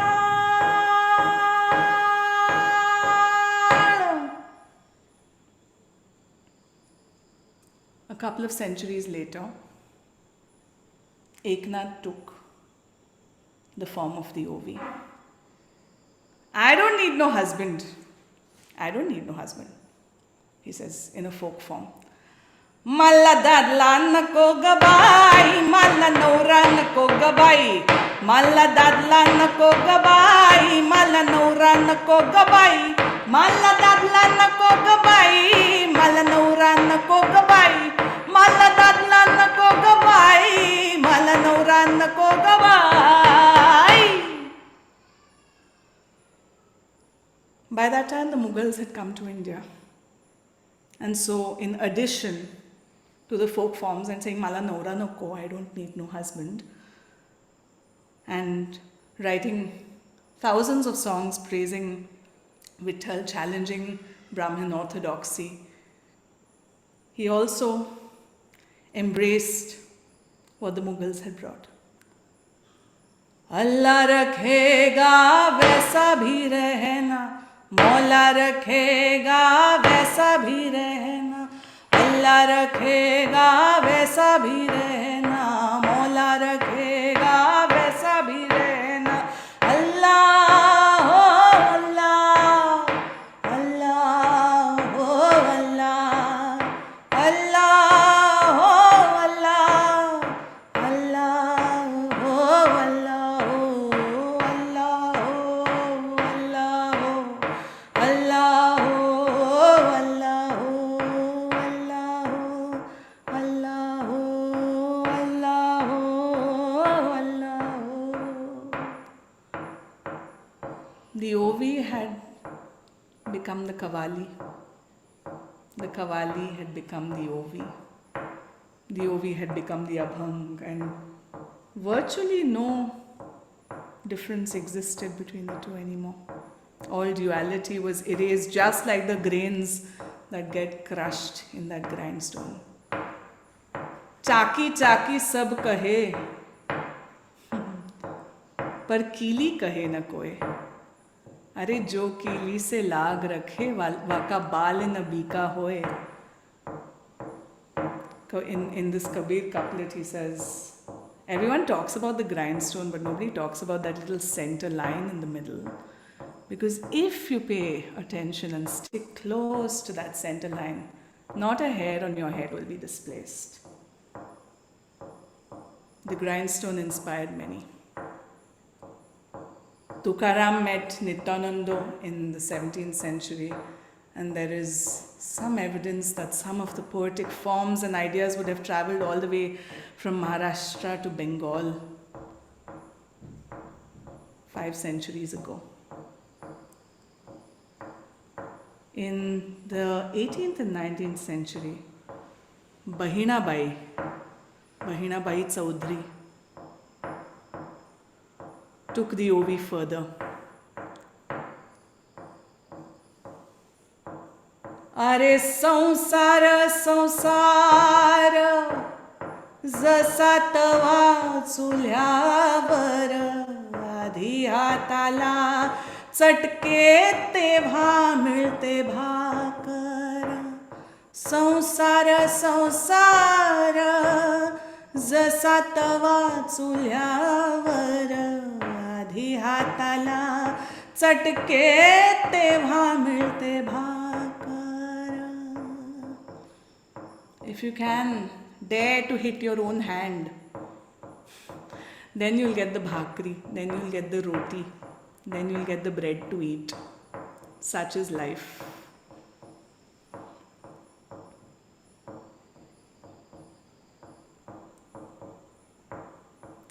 When Baba Saheb Ambedkar started to inspire millions of people to resist caste structures and oppressive structures, the Ovi became yet another symbol of that resistance. माझा भीमान भीमान माय सोन्यानं भरली ओटी. माझा भीमान भीमान माय सोन्यानं भरली ओटी. माझा भीमान भीमान माय सोन्यानं भरली OT.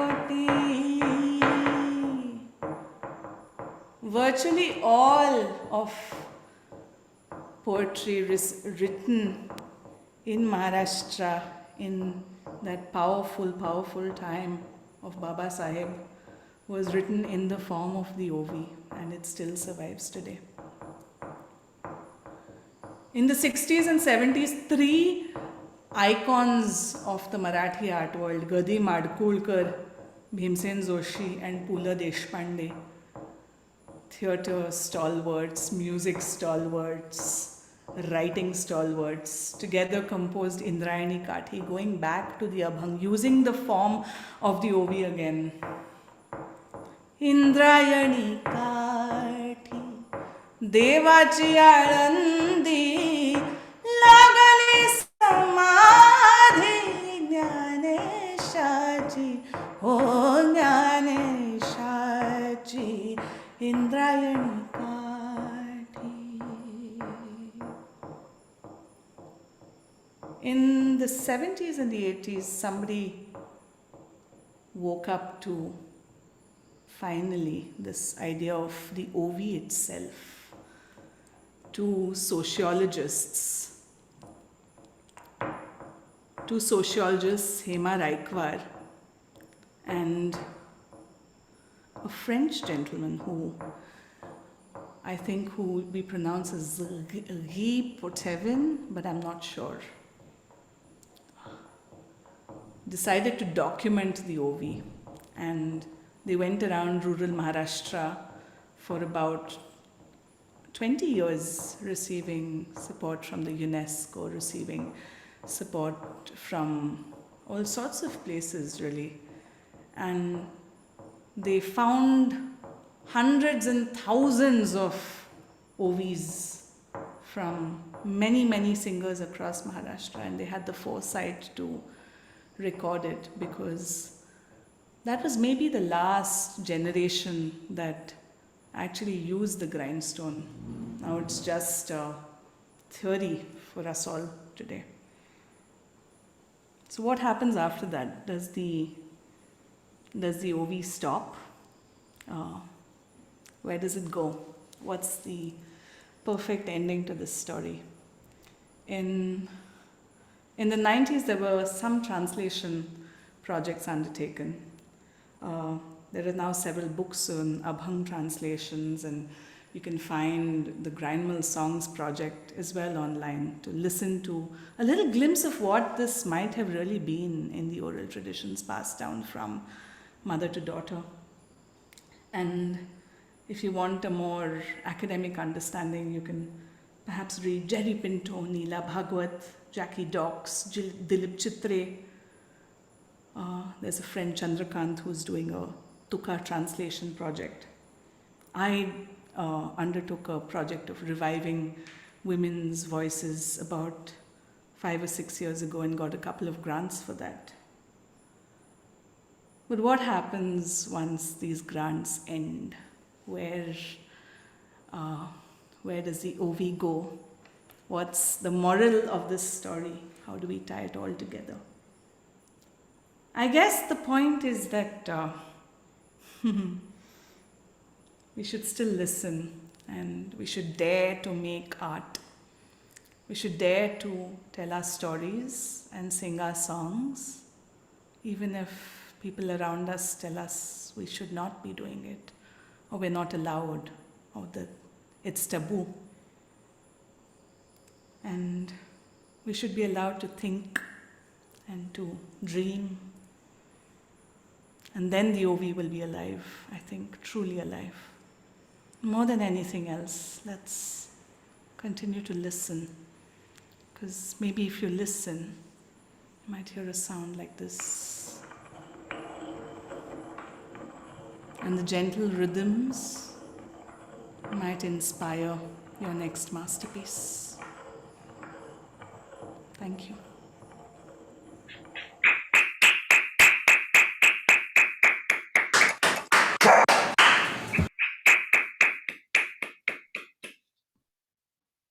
Absolutely magical and mesmerizing. I don't know what to say. Speechless. The OV will continue with people like you, Shruthi, and definitely it'll go a long, long way. And with people like you and all of us today, I think, yeah. Yes, inspiring us to do the same. Yeah. But you have been trained in Carnatic classical music for many years. When did that shift happen and how did it happen? When I discovered that only a few people were allowed to learn it and perform it, when that became That's a clear, good one. it became clear that I needed to exit and find my own voice. What are some of the dominant assumptions of tradition that you wish to change? Oh, I think we take. I think histories are beautiful, but I think we should look for the cracks in history, and this is where her stories come in. So I'd say that look out for those stories that are beyond the mainstream narrative beyond the narratives that you are wanted to imbibe, I think. And see if you can find the cracks and the light that streams in from the cracks. And that's I think the most incredible space where you get the best stuff. The good stuff is actually there in the cracks, not in the, like Shubhra said, it's not really in what your history teacher tells you. It's in the little doodles that you kind of do in the history books. So yeah. We should all start looking for more cracks and into the cracks. And I understand that you teach a lot of children and adults alike. But then has there been an instance where you've noticed a shift in deep-rooted traditional assumptions in any of your younger students? I think children don't come with assumptions, and I think that's the most beautiful part. Like with my youngest babies, I showed them the ghatam, and which I had. And for those of you all who know, I think Madurai was referred to earlier also in those stories and all. But basically, there was a wonderful ghatam maker named Minakshi Amma. And for us, it's like, oh my God, Minakshi Amma, what? A woman making a ghatam. But for the kids, they don't know anything else. So for them, it's like, oh, Minakshi Amma makes the ghatam. And that's like a major assumption that you've busted right there, that men are the ones to make the instruments. And they don't even know that. So like, I hope that they will grow up without some of the assumptions that we have. Oh, wow. That's nice. That's nice. You've done formal education in STEM, but do you apply your background while teaching and practicing your music? I think I'm learning to use Google Calendar as an ode to my past finance life. But other than that, I'm pretty, yeah. No, like way of explaining things to them or to make it easier. I'm sure you'll have better ways, but still. I think that like something like this narrative today has maybe come from my STEM education somewhere, maybe to different dots. I'm not sure. Like I'm not sure where it messed me up and where it helped me. I'm still conflicted. I will come back to you by the next festival. I might have a better answer. Thank you so much. And we had a wonderful time. And I should confess something here. I attend Shruti's Machan. And the most important thing here is my grandson, who is just 3 months old, loves a song taught by her, and he will not sleep without it. And that tune is just this, which I'm going to talk to about Shruti's. It goes... येने संगीत शिखामणि श्रुति येने संगीत शिखामणि. That is the tune it which goes, and he goes singing along with it. Thank you. Thank you everyone for being here with all of us. With this, we come to the end of a beautiful segment of Incredibly Indian. And also it is the end of our BeSt festival. We find it hard to leave at this place, at this juncture, but I'm sure you will all join us year after year to be with us to make it a success like you have done now. I would like to hand over to Aparna Jaishankar for her thank you. Thank you, Shailaja. It's almost like I don't want my voice to spoil the aura that we have all had till now of so many beautiful, more than an hour and a half of absolute blessing. I'm just going to cherish this. So thank you so much for coming for the BeSt festival. Every year it is our endeavor to promote the art of storytelling. And I don't think any year has been as challenging as this because we kept questioning ourselves as to why are we doing this, as to what the time that we are asking all of you to put in. It has to be significant. It has to be a learning, and I think so. That's why even just coming up with the concept took us a little longer than usual, and I'm glad that we took that time I'm just going to put it out in the universe that I hope and pray that I can meet as BSS, we can meet each one of you, all our beautiful panelists who, I mean, I think it was 15 minutes was not at all, and it was not even an appetizer. It was like when you drive past this, beautiful, it's cooking in somebody else's house in the corridor and you can't knock the door. It was like that. I know it is so much more, and it was just a wish. So I hope we can meet all of you. Previously, I mean, earlier we had Priyanka, who taught us, the nuances, little bit, again, a small jhalak glimpse of Yakshagana. So we hope that next year, hopefully, we'll have a 2-day physical festival where we'll have a Shubhra. Thank you so much. You really took us on a history wali. You took us on a real journey. It was the closest to travel, I think, all of us have ever been to. Meenakshi जी, आपकी रचना तो बस आइपन में अभी तो try करना ही पड़ेगा. Straight line तो draw करना नहीं आता, लेकिन ये तो जरूर एक कोशिश तो रहेगी ये करने की. மணிகண்டன் சார், மிக்க நன்றி, மகிழ்ச்சி. நிஜமாவே இவ்வளோலாம் வந்துட்டு நீங்க பண்றீங்க, ஒரு வெளிப்படுத்துறீங்க. ரொம்ப நன்றி, மிக்க நன்றி நீங்க வந்ததுக்கு. Shruthi, thank you for setting the tone for 2022. I think this is what the OV is going to be, the tone for 2022. Definitely for me, and I'm thinking for BSS too. Thank you so much. Truly honored, truly blessed. We have other events, we'll keep you posted, but for now, full of gratitude from all of us. We're not just the 6 of us who a lot of you must have met. We have a lot of hands that help us, like the OV that goes tuck and another tuck and another tuck. We have been many, many greens who have helped us, many, many hands who have helped us, and we are grateful to all of them. Thank you from the BSS team.